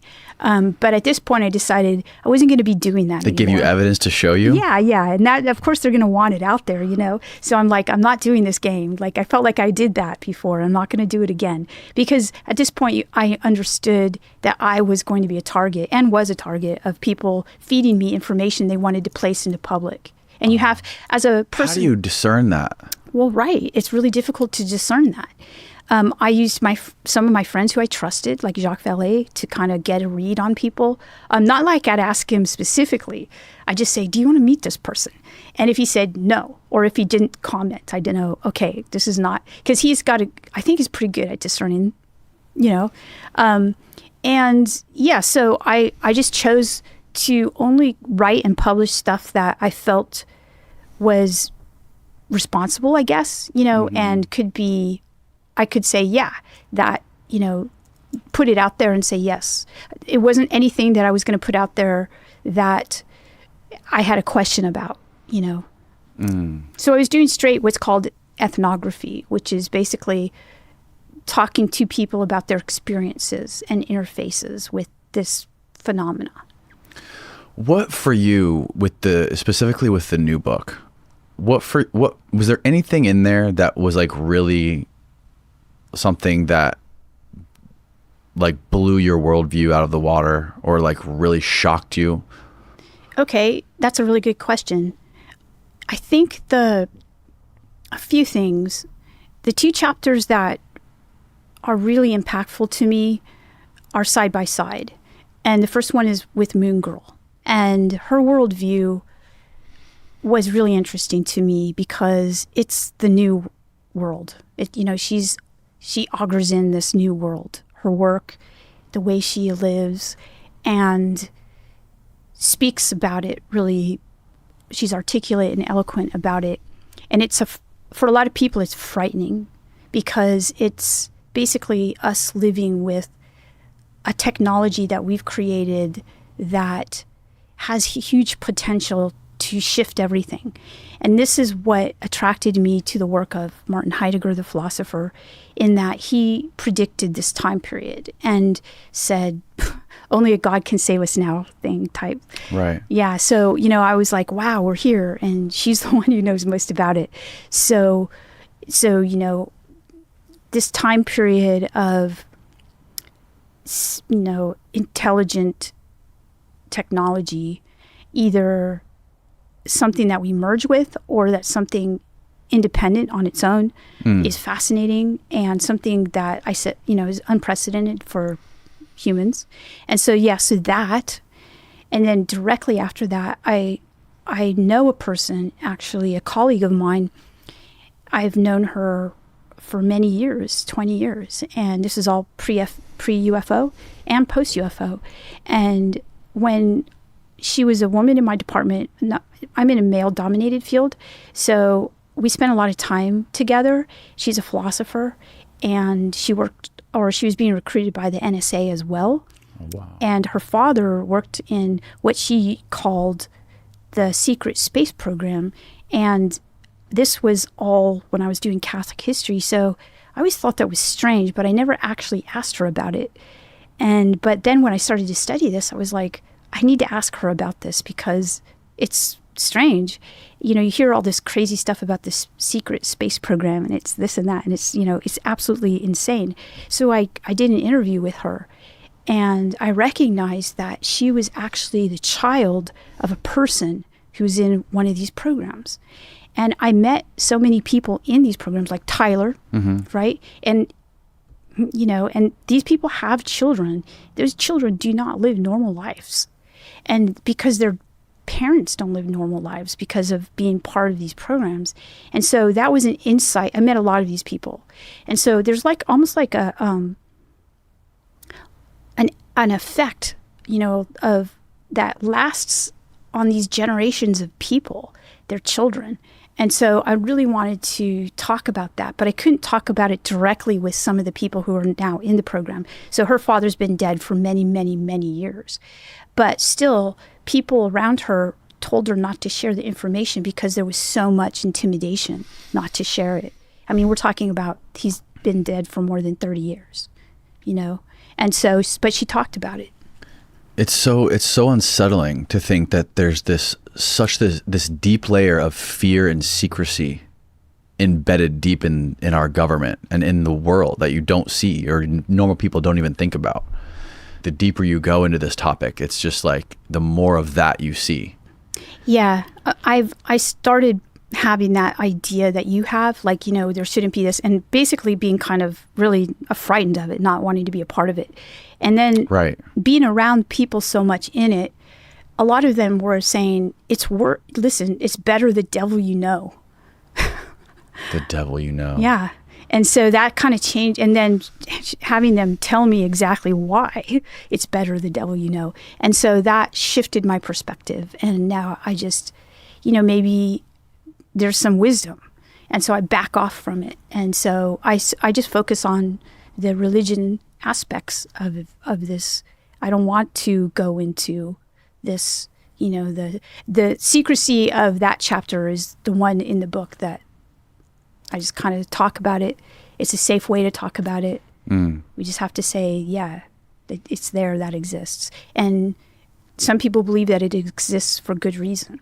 Do you think that there's people that are like this girl's father who passed away, scientists that are deep within the shadows of governments who are very much aware of this spiritual mystic thing that Tyler's a part of? Yeah, I do.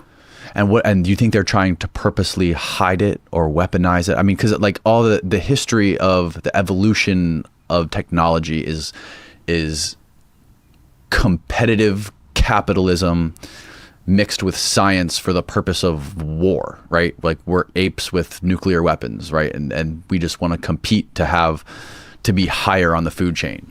And that's what's sort of inspired a lot of the most incredibly innovative technology throughout history. So do you think that is why they're keeping this a secret? Okay, so I loved what you just said, right? The rundown of kind of the state of affairs and technology. But I would change one thing, and that's the people who create it are often not the people who utilize and operationalize it. Right. Okay, so the people who create it, they probably keep this stuff, grab the patents or, grab the people themselves and use that. But those people are not out to wage war. Generally, they have hey, this is helpful for humanity in this case, right? Okay. So Right, but you take any scientist or doctorate or whatever, whoever they are, researcher, and you give them millions of dollars, say, here, run free. Like, do what you know what I mean? We want you to figure out everything you can about this. Like, that essentially is what it is, right? It's these people with agendas giving money to scientists and smart people. Yeah. So that happens. Okay. All right. So that's one way to look at it. Another way to look at it. So again, after American Cosmic was published, lots of very wealthy people who do want to operationalize technology got a hold of me. Still happens. Okay. And they'd like to talk to me and maybe connect them with Tyler or people like that. Right. But I always feel like they're looking for this, this idea of the reverse engineering the data. And what I found is that the data actually exists in the people. So, the data is passed down through an oral tradition. It's not kept in, a bunch of computers. You can't access the data and then put an AI on it and work with it that way. It's actually a transmission from person to person. So, and also it's got this spiritual kind of mystical guise to it that a lot of them aren't adequately prepared to understand or even see. So I always felt like I was going to give them a disappointing answer. Can you do this for me? Kind of thing. And I'm thinking, even if I did do it for you, you will not be able to access this because you don't understand what it is and how it gets passed down. So a lot of the UFO communities, the people, who work in them, are passing it down in orally transmitted tradition. So it's something that... And there's lots of reasons for that. And like part of it is just to keep it super secret because it's not, I can't take my phone and get it from you, like with a program or an app, right? It's in your body. And it seems like something that even if somebody wanted to, it couldn't be used as a weapon. It's not something somebody can weaponize. Yeah, and that's kind of cool. Because once you discover it, it's like a whole nother thing, like a whole another universe inside you that you can connect to. Yeah. But then why would you want to keep it secret? Why would good people want to keep it secret? Okay, so I think that we have to understand that we're living in a world of kind of like war, right? Like there's a lot of war going on that is not actually the war we see in Ukraine, right? It's not that kind of war. It's more of an informational war, but it has real effects. It has effects on people's mental health. It has effects on what they believe, what they'll buy, what they won't buy, whether they're vaccinated or not vaccinated. This is actually in real time happening. Yeah. And so we have to understand that those interests, our security is a lot based on this war that's going on. So how so?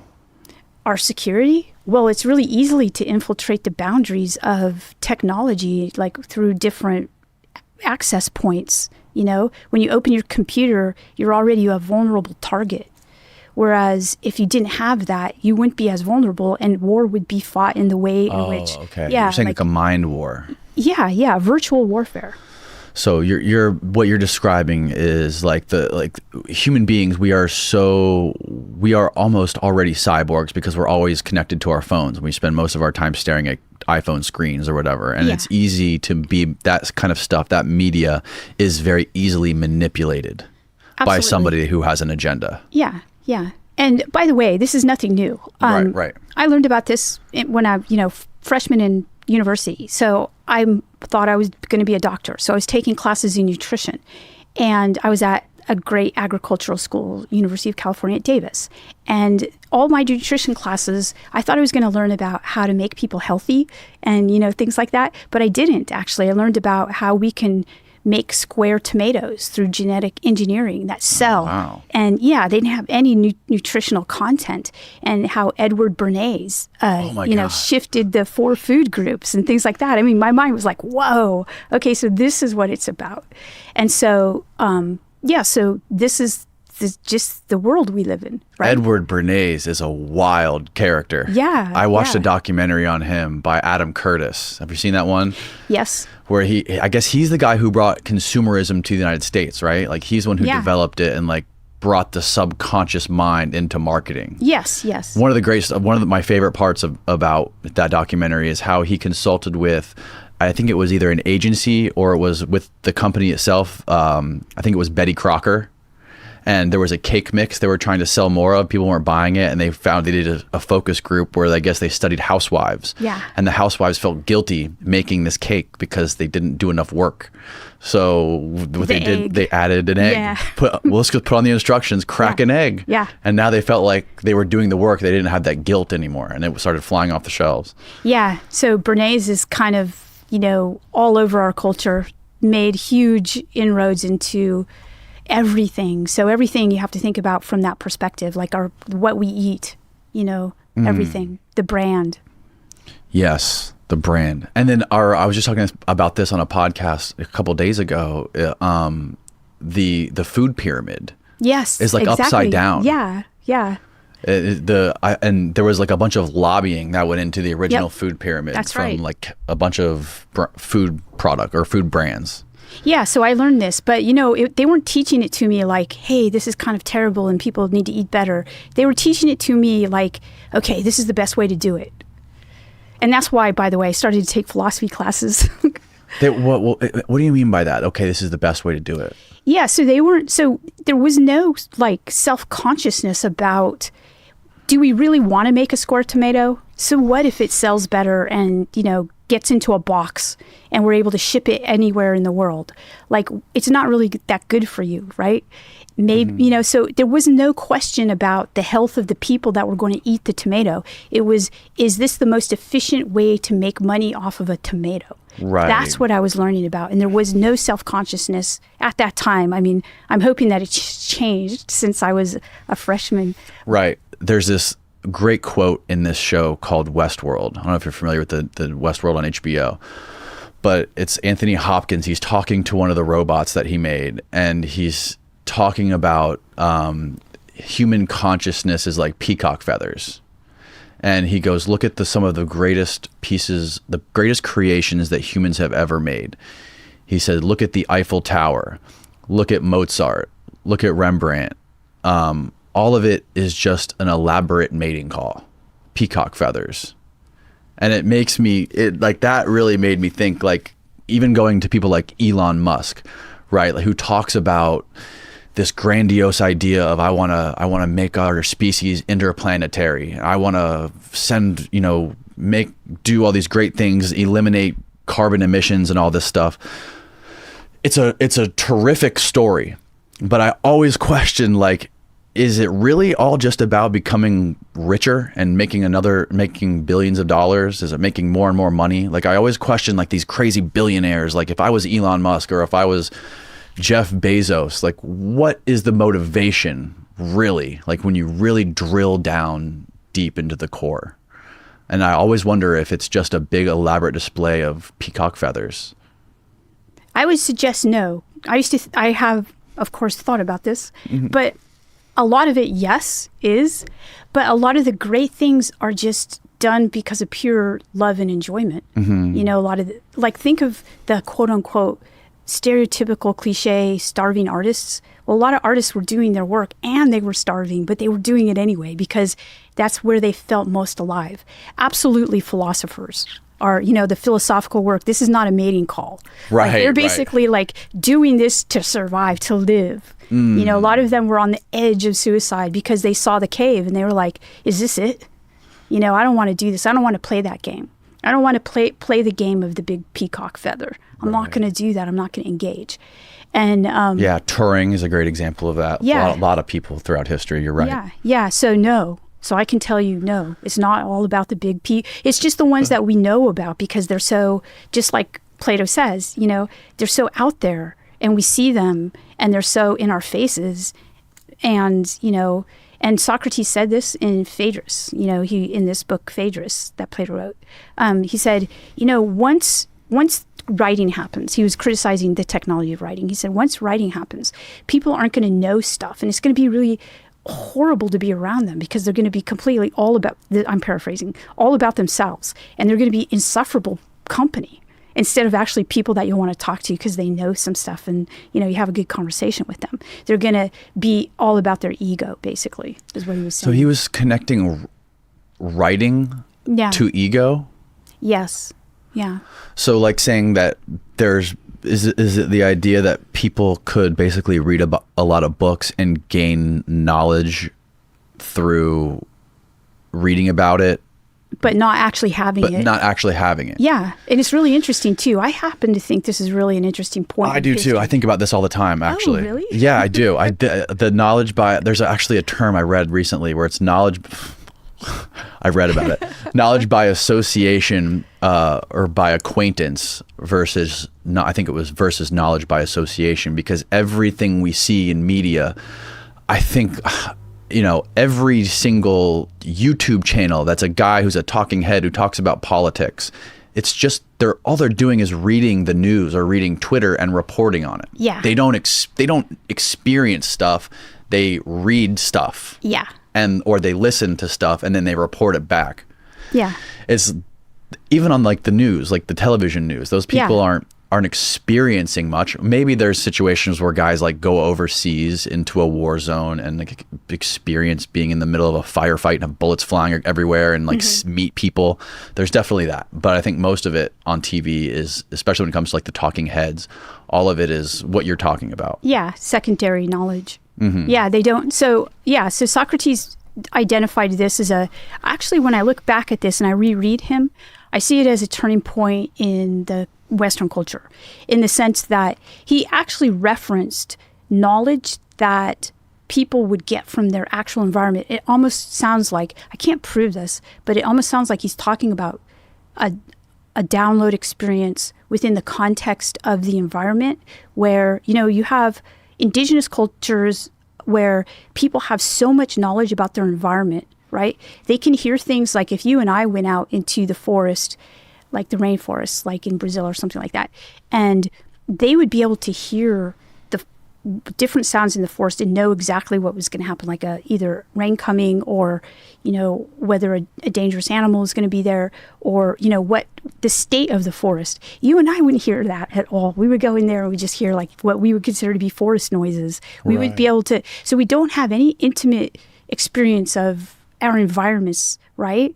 And so Socrates was actually telling Plato about this and talking about how there was once when people learned from the trees and they had this knowledge, but Socrates made a joke and he said, but you guys, you're so young and knowledgeable, you wouldn't know about this. So he's basically decrying this loss of this intimate knowledge, and that technology was actually going to foster it even worse. And it was going to create a type of person that was egotistical and think they know everything, and they were going to be horrible to be around. And I thought that was really funny.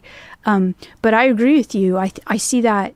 I even see that in my own field, like people talking about a topic. Like in my field, there's a push to publish. We have to publish a lot. And I just can't do that. I have to actually I have to do field research. I have to go out to communities of people who are doing this kind of thing in order to get information. Like how else are you going to get that information other than being around them? But a lot of people don't do that. They actually just read a bunch of books about it and they go on Twitter or wherever and they get that information and then they write a book like every 2 years. And I just can't understand how first they could think that that's responsible, but, put it out there for people to read because you don't actually know about what these people think or what they're doing. That's why the data that's happening in the UFO community, are you actually talking to these people and listening to what they say? So, so there's this whole, difference in knowledge. Yeah, and some of the people that sort of like take the ball and run with it are sometimes very charismatic or very economically minded, or know how to make money and know how to capitalize on certain things, and sort of run with it. And some of the people that are actually like experiencing the stuff or doing like the real work and the real research, sometimes they may not have the skill in communicating it, but the people who have the knowledge maybe have a better way of connecting with people and communicating a message. So sometimes I guess it can work hand in hand. Yeah, like a lot of the people that I found that interface with this phenomena, they don't have big platforms. And even if they did, I don't think a lot of people would be able to understand what they're saying because they're so, really, a lot of them are so intelligent and out there, and they're talking sometimes in mathematical terms. Who's going to get that? Who's going to understand it in popular culture? Right. All right. Let's talk about Jacques Vallée. So there's a chapter in your book where you mention, what I think was one of the most fascinating parts that stuck out to me the most was you go to his apartment in Northern California. Mm-hmm. Can you describe what happened there? Yeah. So I know Jacques, and we've, worked together and are colleagues basically for a long time. And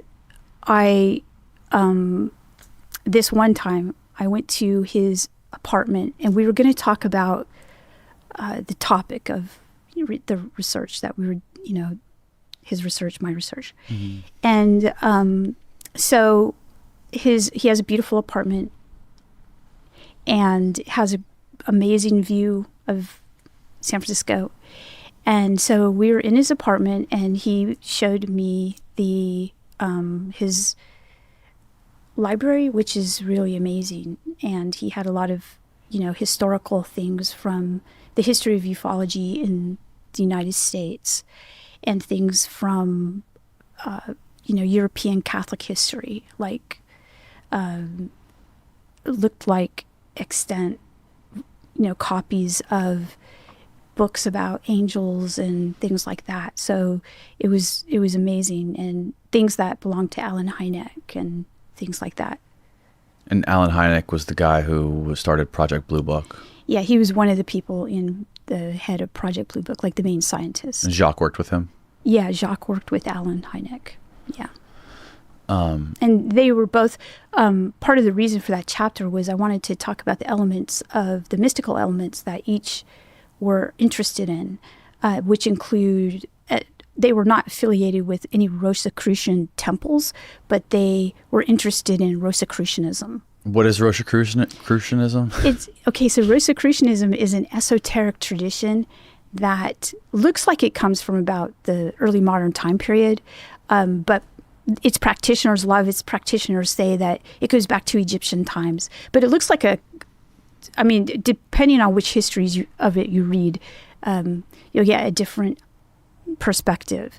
But it looks to be started around the early modern time period among scientists who had to be really careful. In fact, the Invisible College comes from that early modern time period of Francis Bacon basically doing work as a scientist, but at that time period, science was risky because you could be killed for doing it, so they called themselves the Invisible College. And so Hynek repurposed that term for his group of people that were studying UFOs.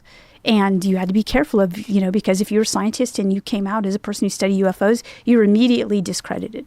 Hynek was one of the first guys to build this bridge between science and spirituality.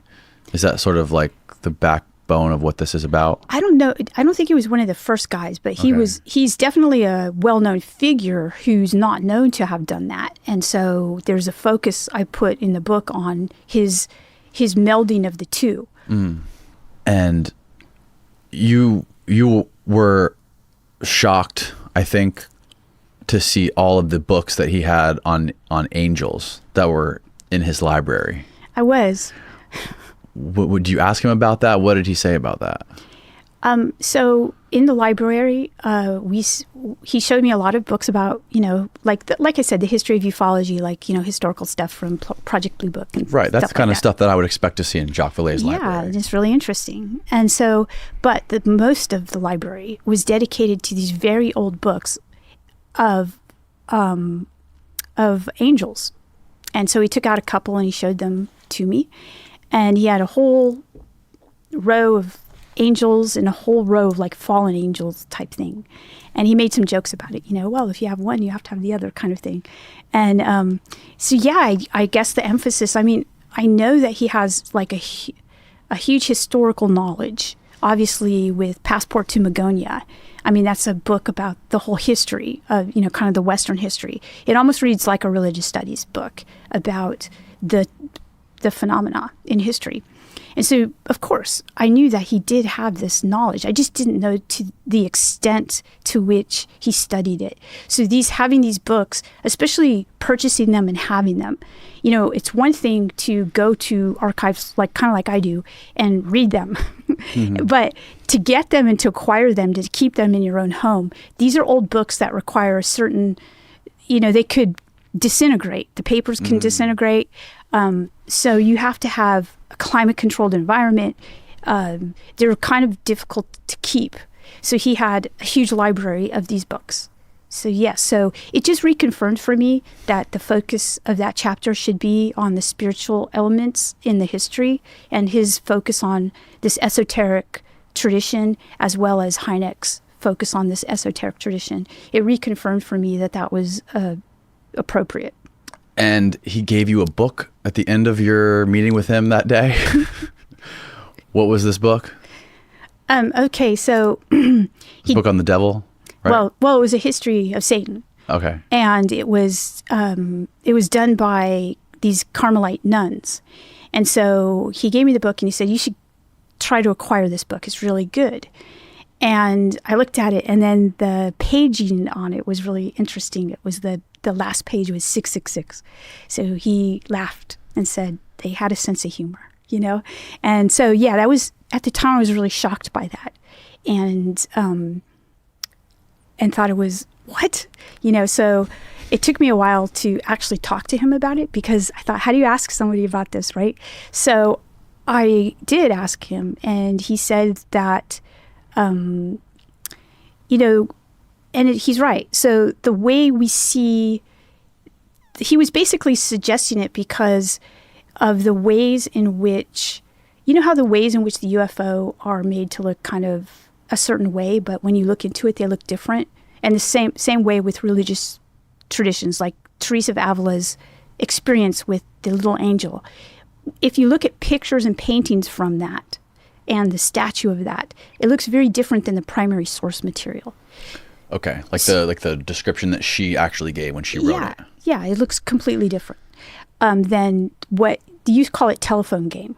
Right? Yeah, so there's telephone game in texts too, right? Okay. And in representations of spiritual experiences. So basically he was saying that if you look at the history of this person, not person, with this being, that it's going to look completely different. And the people that did the best biography are these Carmelite nuns who had access to all of the primary source material.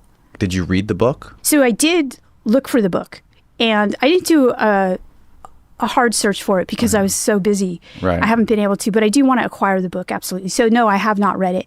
But, his work is basically to look at these texts, just like my work is, to look at the primary sources and to create his own understanding of it instead of looking at what people say about these primary sources. So that's the work he was trying to do with that book, and why he gave it to me. I think he also gave it to me because I'm not sure. He's funny. He's got a good sense of humor. He may have been trying to kind of shock me. I don't know. But it was pretty funny at the time. So I'm sure you've done a lot of, I'm just interested in this because I'm interested in the devil personally. Okay. And one of the famous quotes, I wrote it down here. One of the old sayings that I love is, the devil has always been the church's best friend because he kept him in business. You've heard that, I'm sure. Yes. And I had a guy on here recently who was teaching me all about the devil. He did a little documentary on the history of Lucifer.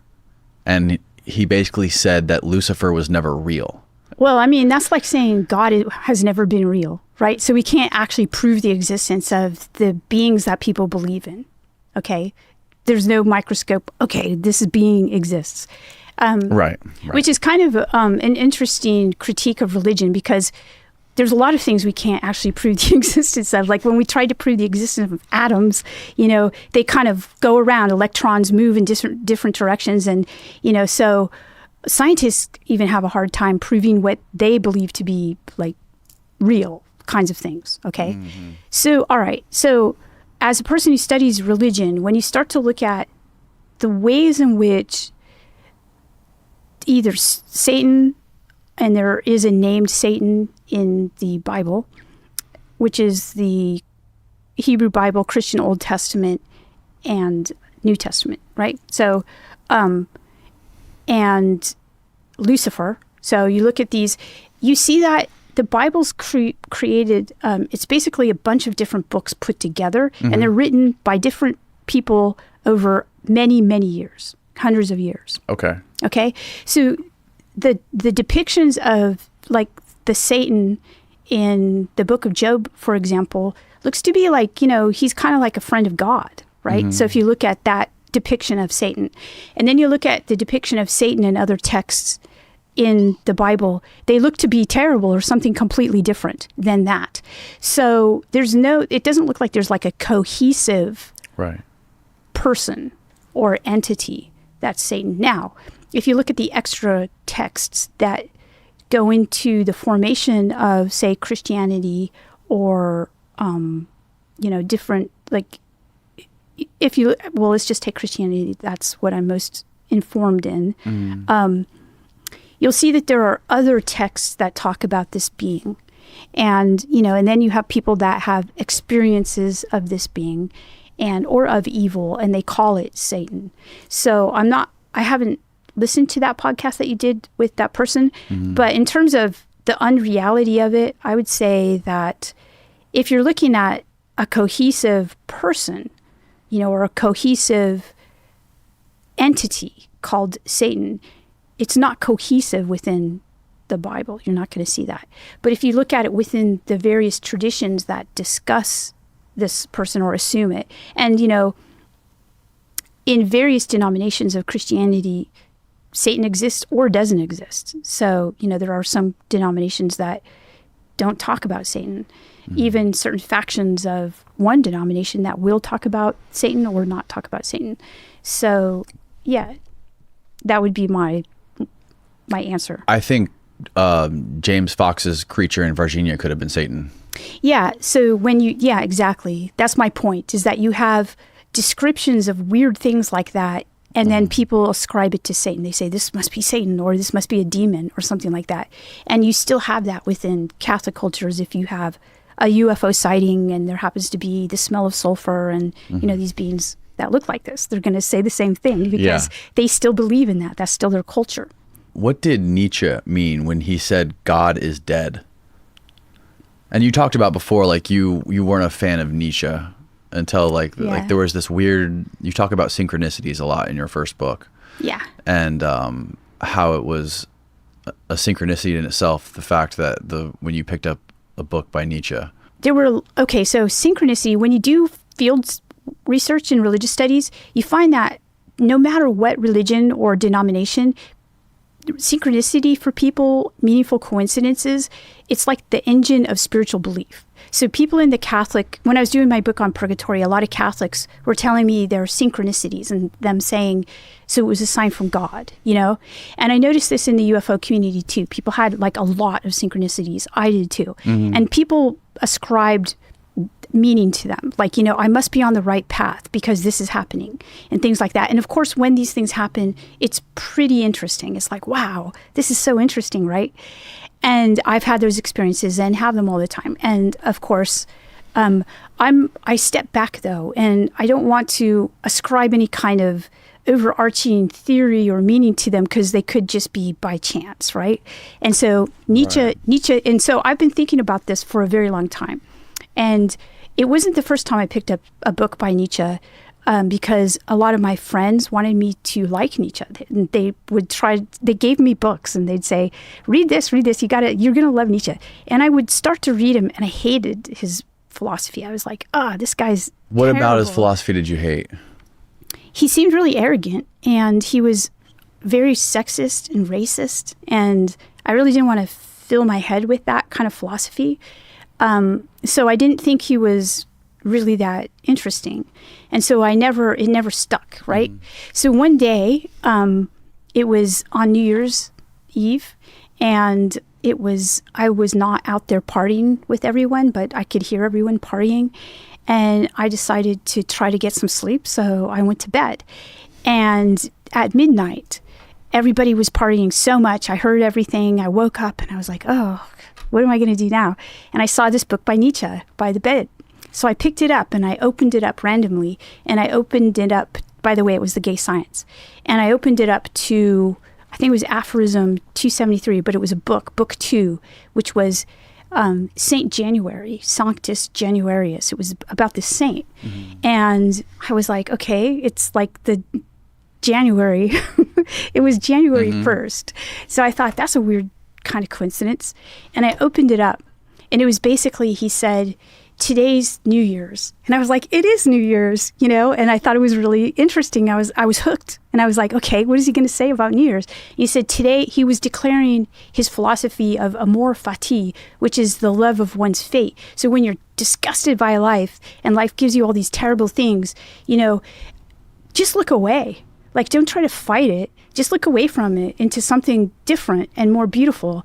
And so that was his, like, that was some kind of revelation to him. He was imparting that. And I was like, oh, that's really cool. I like that. And I turned the page and basically I thought, what a cool synchronicity, right? I really kind of, the feel of the synchronicity was really intense.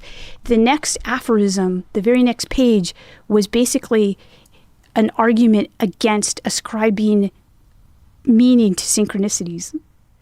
It was beautiful. It was one of the most beautiful things I've ever read. I was like, okay, like I was just about to ascribe significance to this synchronicity. And now I feel like he's telling me not to, like he literally is telling me this. And so I put the book, I put it down and I was like, that was weird. And then I picked it up again and I've been hooked on Nietzsche ever since. I love, yeah, it was really, really interesting. And it also made me really think about synchronicities, like what's going on with these things. And so I'm generally inclined to agree with him that, you know, he was really poetic in the way he said, don't, you know, when it seems like everything has this personal meaning for you, when something, even a terrible thing happens, but it happens for the very best, don't think that it's any kind of God that's leading you on your way. It's the most beautiful, it's the epitome of being alive when you recognize this as the beauty of chance. And I was like, wow, okay, I'm hooked on that interpretation of synchronicities.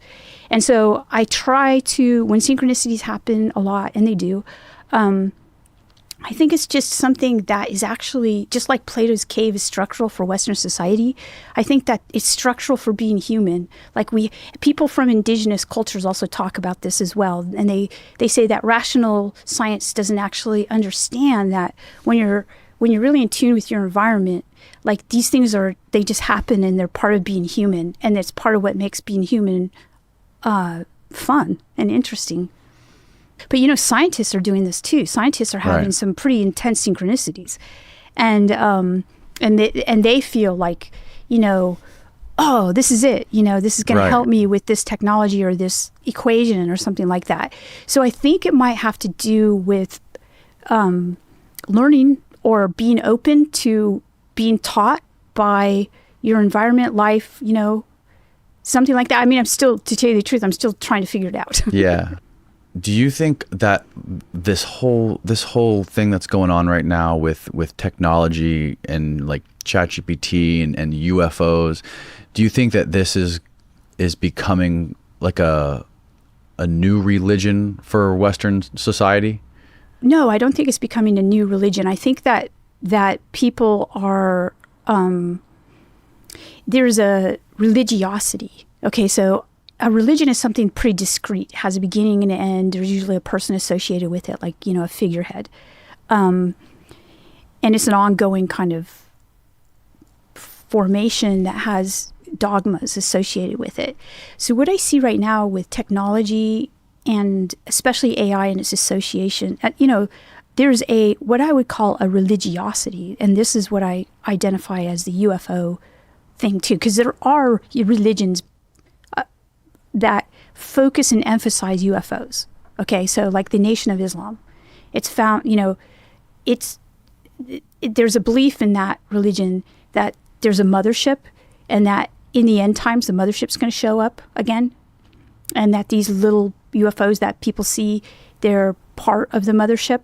They're little... Really? Yeah. This is Nation of Islam.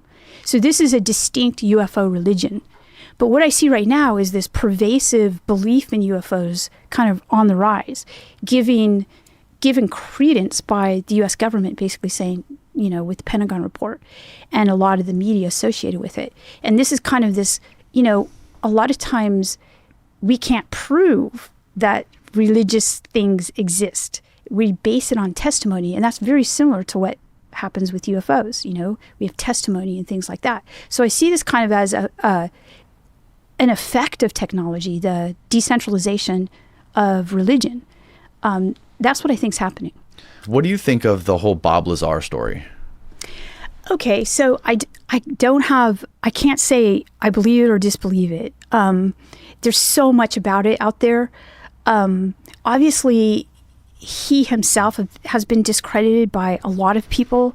I know people in the Invisible College who think it's not true, but I also know people who are even more associated with some programs that interface with the phenomena and do work in that regard, are super scientific.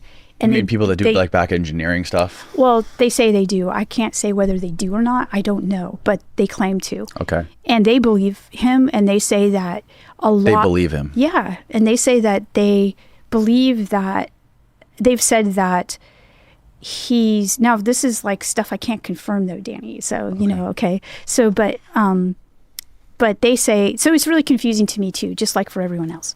But one piece of information that I think isn't out there is that what they said was that if this information is going to come out, it's not going to come out through someone with a PhD telling you this. It's going to come out through these people who can be completely discredited if needed to be. The thing about him is if he is this incredible whistleblower, blowing the whistle on one of the government's most secret programs in the history of the government, right? How is he still getting government contracts with this company and doing all this crazy work? Because if you think of some of the whistleblowers of our modern time, they're not still working with the government and living freely in the United States. I know. That's one of the perplexing things to me.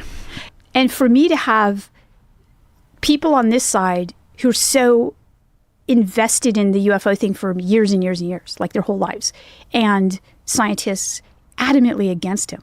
And then people on this side who have the same credentials, the same investment of time, adamantly for him. I mean, it makes it crazy for me. It's so polarizing. Yeah. And why hasn't he actually done a real debate, with a scientist? Or he's done the public facing stuff. Yeah, I don't think he could keep up with a scientist. I mean, excuse me, Bob Lazar, for saying that, but you don't think he could keep up with them? No. I mean, they're going to be asking him specific kinds of questions, and I don't think he's able to. Or maybe he's just, there are clips of him saying he wish he never came out to talk about it. So maybe he's just sick of all the media attention. Why would he not want to? Why wouldn't he be able to keep up with some of the scientists? If he was one of them, he seems like one of the smartest guys ever. And he went to this super secret place with all these other geniuses. He was kind of a genius. I think because a lot of people who are, okay, so let's take Tyler. Tyler graduated from college, but barely. But really? Yeah, but has more than 45 patents in so a lot of these people who are geniuses, they're very specifically geniuses and they're downloading, but they don't have the infrastructure in their heads from years and years at MIT or something like that. They're I don't know what you call them, local geniuses. They're geniuses in this one specific thing. Right. What was he specifically good at?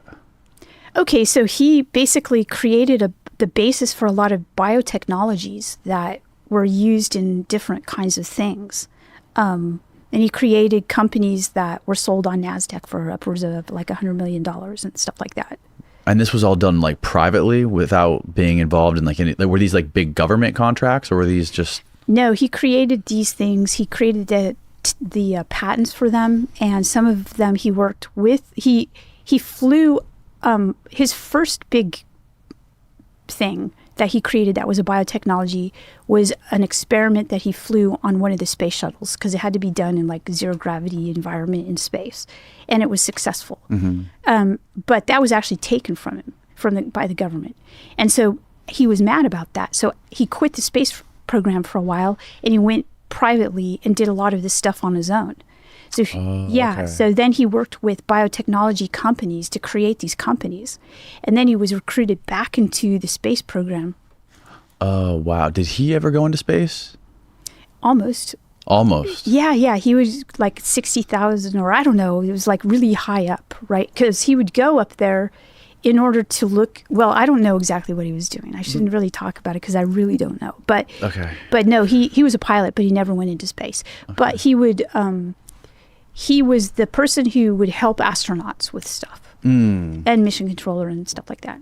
And there was also there was a study by one of the women you interviewed based out of London, who actually, I found it was wild that the astronauts, the farther they got out into space, the more their brain changed, or the more their moral code changed. Is that what it was? Yeah.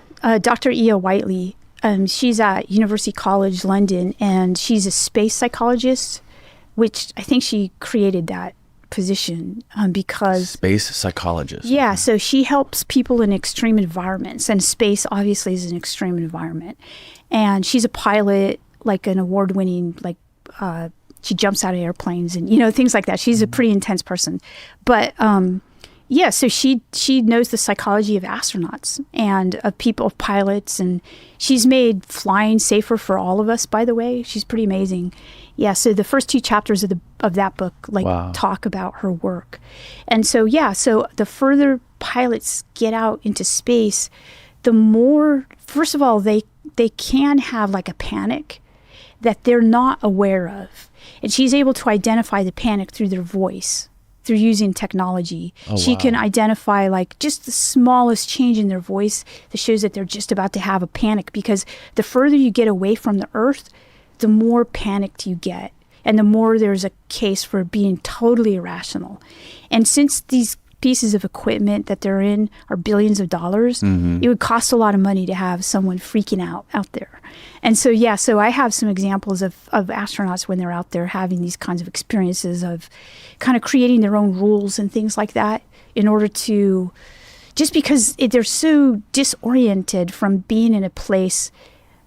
I think that just from being in space, honestly, not a lot of people have been in space, like now a couple hundred people.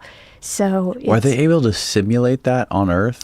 They're trying to, they're creating simulations, and she works with that kind of thing, that effort to prepare them for what's going to happen when they're in space. Okay. Yeah. And she's also working with a group for UAP stuff in order for people to report, because there's a culture of shame regarding reporting stuff like this.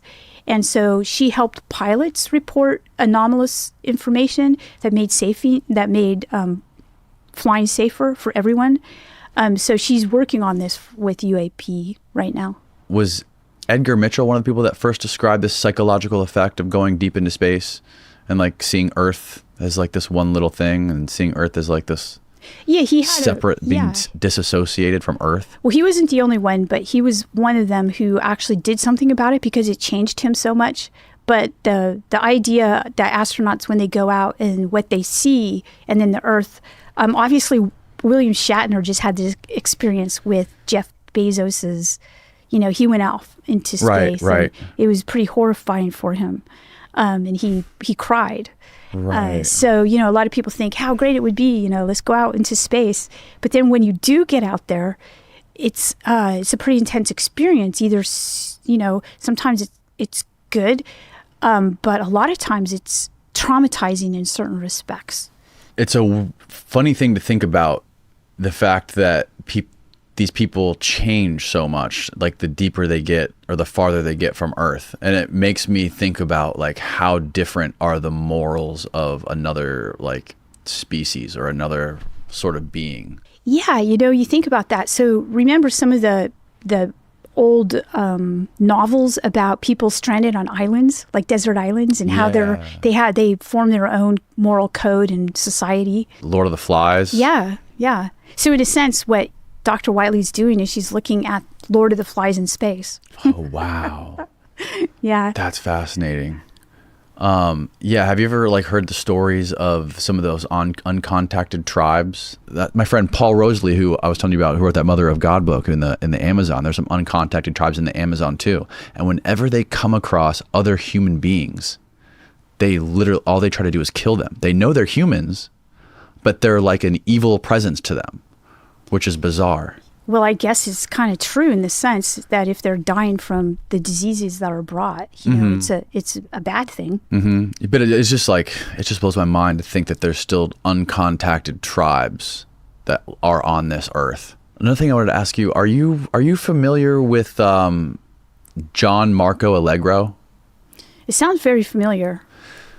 He was a linguist, and he deciphered a bunch of the ancient texts in the Dead Sea Scrolls. And he spent 20 years of his life going over the Dead Sea Scrolls and sort of deciphering the language. I would actually know this person. Oh, yes. Okay. The sacred mushroom? That. Yeah. That is a, I know about that. Yeah. So that's a, where did God come from? What do Bible stories really tell us? Who or what was Jesus Christ? This book challenges everything we think we know about can you zoom in a little bit more? About the nature of religion, the ancient fertility cult, rites and symbols, the sacred mushroom as the emblem and embodiment of divinity, the secret meaning of biblical myths, the language of religion that links us to our ancestors. The sacred mushroom and the cross sets out John Allegro's quest through a family tree of languages to find the truth about where Christianity came from. So you've never heard of this guy, but you've heard of that idea, I'm sure. No, I know about this book. Yeah. Oh, okay. Yeah, and I know about this idea. I'm fascinated to hear what your thoughts are on that. Okay, so it is the truth that a lot of religions incorporate, either mushrooms or peyote or some type of, plant medicine into their rituals. But if you look at Christianity and how it developed the first and second centuries, you don't actually, if you're going to see some of those rituals and rites, they're going to be imported from the Hellenistic denominations of Christianity. You don't actually see Jesus doing this. He's actually mostly, he looks like he's part of a group of Christians that are affiliated with John the Baptist, who are, against Rome and, doing fasts and mystical practices. So it depends on which version. Christianity has different branches that branch off of it. So I'm not discounting that for certain branches, but you're not going to see it in the Jesus movement, Christianity. Okay. I don't believe it, at least. There's the other book by Brian Marescu. Yeah. The Immortality Key. Yeah. And so, he does a good job of looking at these kinds of elements as well. There are a lot of religions that incorporate plants into plant medicine, especially ayahuasca. Yeah. And that's just kind of how it is in normative. Rituals are meant to shift your consciousness. So yeah, this is nothing that's surprising to people who study religion. I guess it would be surprising to a lot of people who practice religion in the normal way, and kind of go to church and do this kind of thing. They're not thinking about imbibing any kind of entheogen, and having these experiences. But yeah. I think that's accurate. It seems like there's a lot of stories that could have a close connection to psychedelic experiences, right? Like the burning bush, or even the Ezekiel's wheel. There's a lot of things people ascribe to hallucinations or psychedelic experiences, but it sounds like that could also be similar to what you're talking about with Tyler and this spiritual network. I think so. So with Ezekiel's wheel, that's called the Merkaba tradition. It's a whole historical, mystical lineage that goes to ancient Judaism and goes through, some would say, even Christianity. And it's this idea that, what was going on with Ezekiel, well, he was having experiences with these angelic beings that were often terrifying, but really fascinating, and would impart this, transmit this intense Gnostic wisdom to him. And that this was the Merkaba tradition. And, some would say John the Baptist was doing that, and then Jesus was doing that, and then even the Apostle Paul had his own experiences with this. So these are experiences that I'm very interested in, but I don't affiliate them with psilocybin or anything like that. I think that they're actually having these experiences, and they're not taking hallucinogens. They're interacting with whatever it is that Teresa of Avila interacted with, or And Teresa of Avila, I'm jumping around a little bit right now, but it's all connected. Teresa talks about like bilocation, or there's a connection with her and New Mexico. Okay, that's a Spanish nun also. That's someone different. Yeah, in the next century. And she's having, so you'll know about her actually in the southern United States. If you go there are actually churches dedicated to her, because there's the belief that she was bilocating to the New World, near New Mexico and, in the Southwest. And she's called the Lady in Blue. So if you Google the Lady in Blue, you'll get all kinds of stuff about her. And so she was basically believed that she was catechizing, which was basically teaching the gospel to indigenous Americans in the Southwest. And when some of the Spanish missionaries and people who are basically coming to colonize this part of the what was then for Spain, the New World, but for indigenous people, it was their place. It was where they lived. When they would come, some of the missionaries were bringing Spanish Catholicism, and the native people knew it already. And they said, "How did you learn about this?" And they said, "Through this Lady in Blue." Wow. Yeah, and so. And then when those same missionaries went back to Spain, they heard about her. And so they asked if they could meet her. And she was a cloistered nun. And she described her experiences of coming here. And she described the foliage and the people that she met and that type of thing. So what was going on? How is that possible? Well, yeah. So, okay. So there's a lot of there's a lot written about it. And I don't know. But I do know that she wrote, one of her first books was a cosmology. And then some people, you can reduce this to just fake, right? Yeah. That just didn't happen the way they said it happened. But I've talked to people who are indigenous Americans who live in that area and believe absolutely in her. So it's a thriving belief. I'm not going to discount it. Right.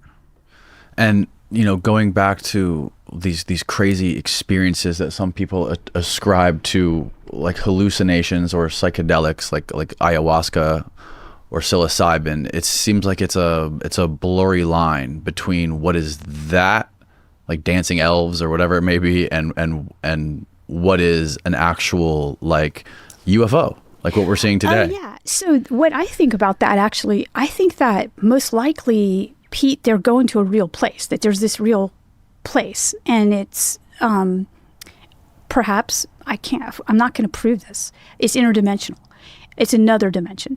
And so people who are taking these drugs in order to access this place, they're going to that place. And people who are doing the protocols are going there too. They're just doing it in a different way. Do you think it's the same place? I kind of think that. Really? Yeah.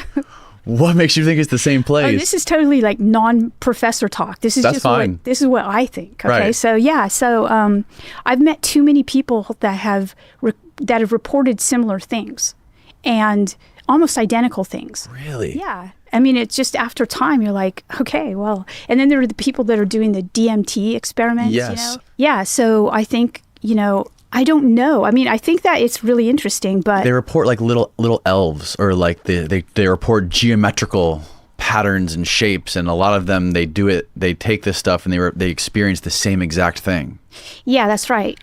I was able to, I don't know if you know who Alex Gray is. Yeah. Yeah, okay. So I was at a really small conference with he and his wife, Allison, and they were explaining what their process of, doing their art. And they would, they would take ayahuasca and wouldn't talk to each other, but they would have the exact same vision and then would paint it. And Really? Yeah. So that was when I first started to really consider, wow, what's going on here? So is there a way that these things can come in our reality? And do you think there's comparing these DMT experiences and the stuff that Alex Gray and his wife were experiencing in painting, do you see any telltale signs that connect this to some of this biblical stuff? Okay, the biblical stuff. So listen, the biblical stuff is filled with people who are having kinds of experiences that are incredible, right? So, you have people, and they're interpreting it through a religious lens because that was the framework that they had. What I see today is when people are talking about these experiences, what makes me kind of pay attention a lot is that Tchaikovsky talked about this, like Konstantin Tchaikovsky. He's the father of the Russian space program. And he was basically calling out the artists and calling out the poets and the mathematicians and saying, we're the ones who can access this information and bring it down and create things in our reality. So he was saying that the human being is the bridge between that reality and this reality. And that's what I found really interesting. And it also gets me back, by the way, once I did publish the book, I had so much correspondence from mathematicians and artists. Like they really resonated with Tyler in that downloading process. And I thought that these communities were completely different, but I now see them as very similar. So the artists believe that they're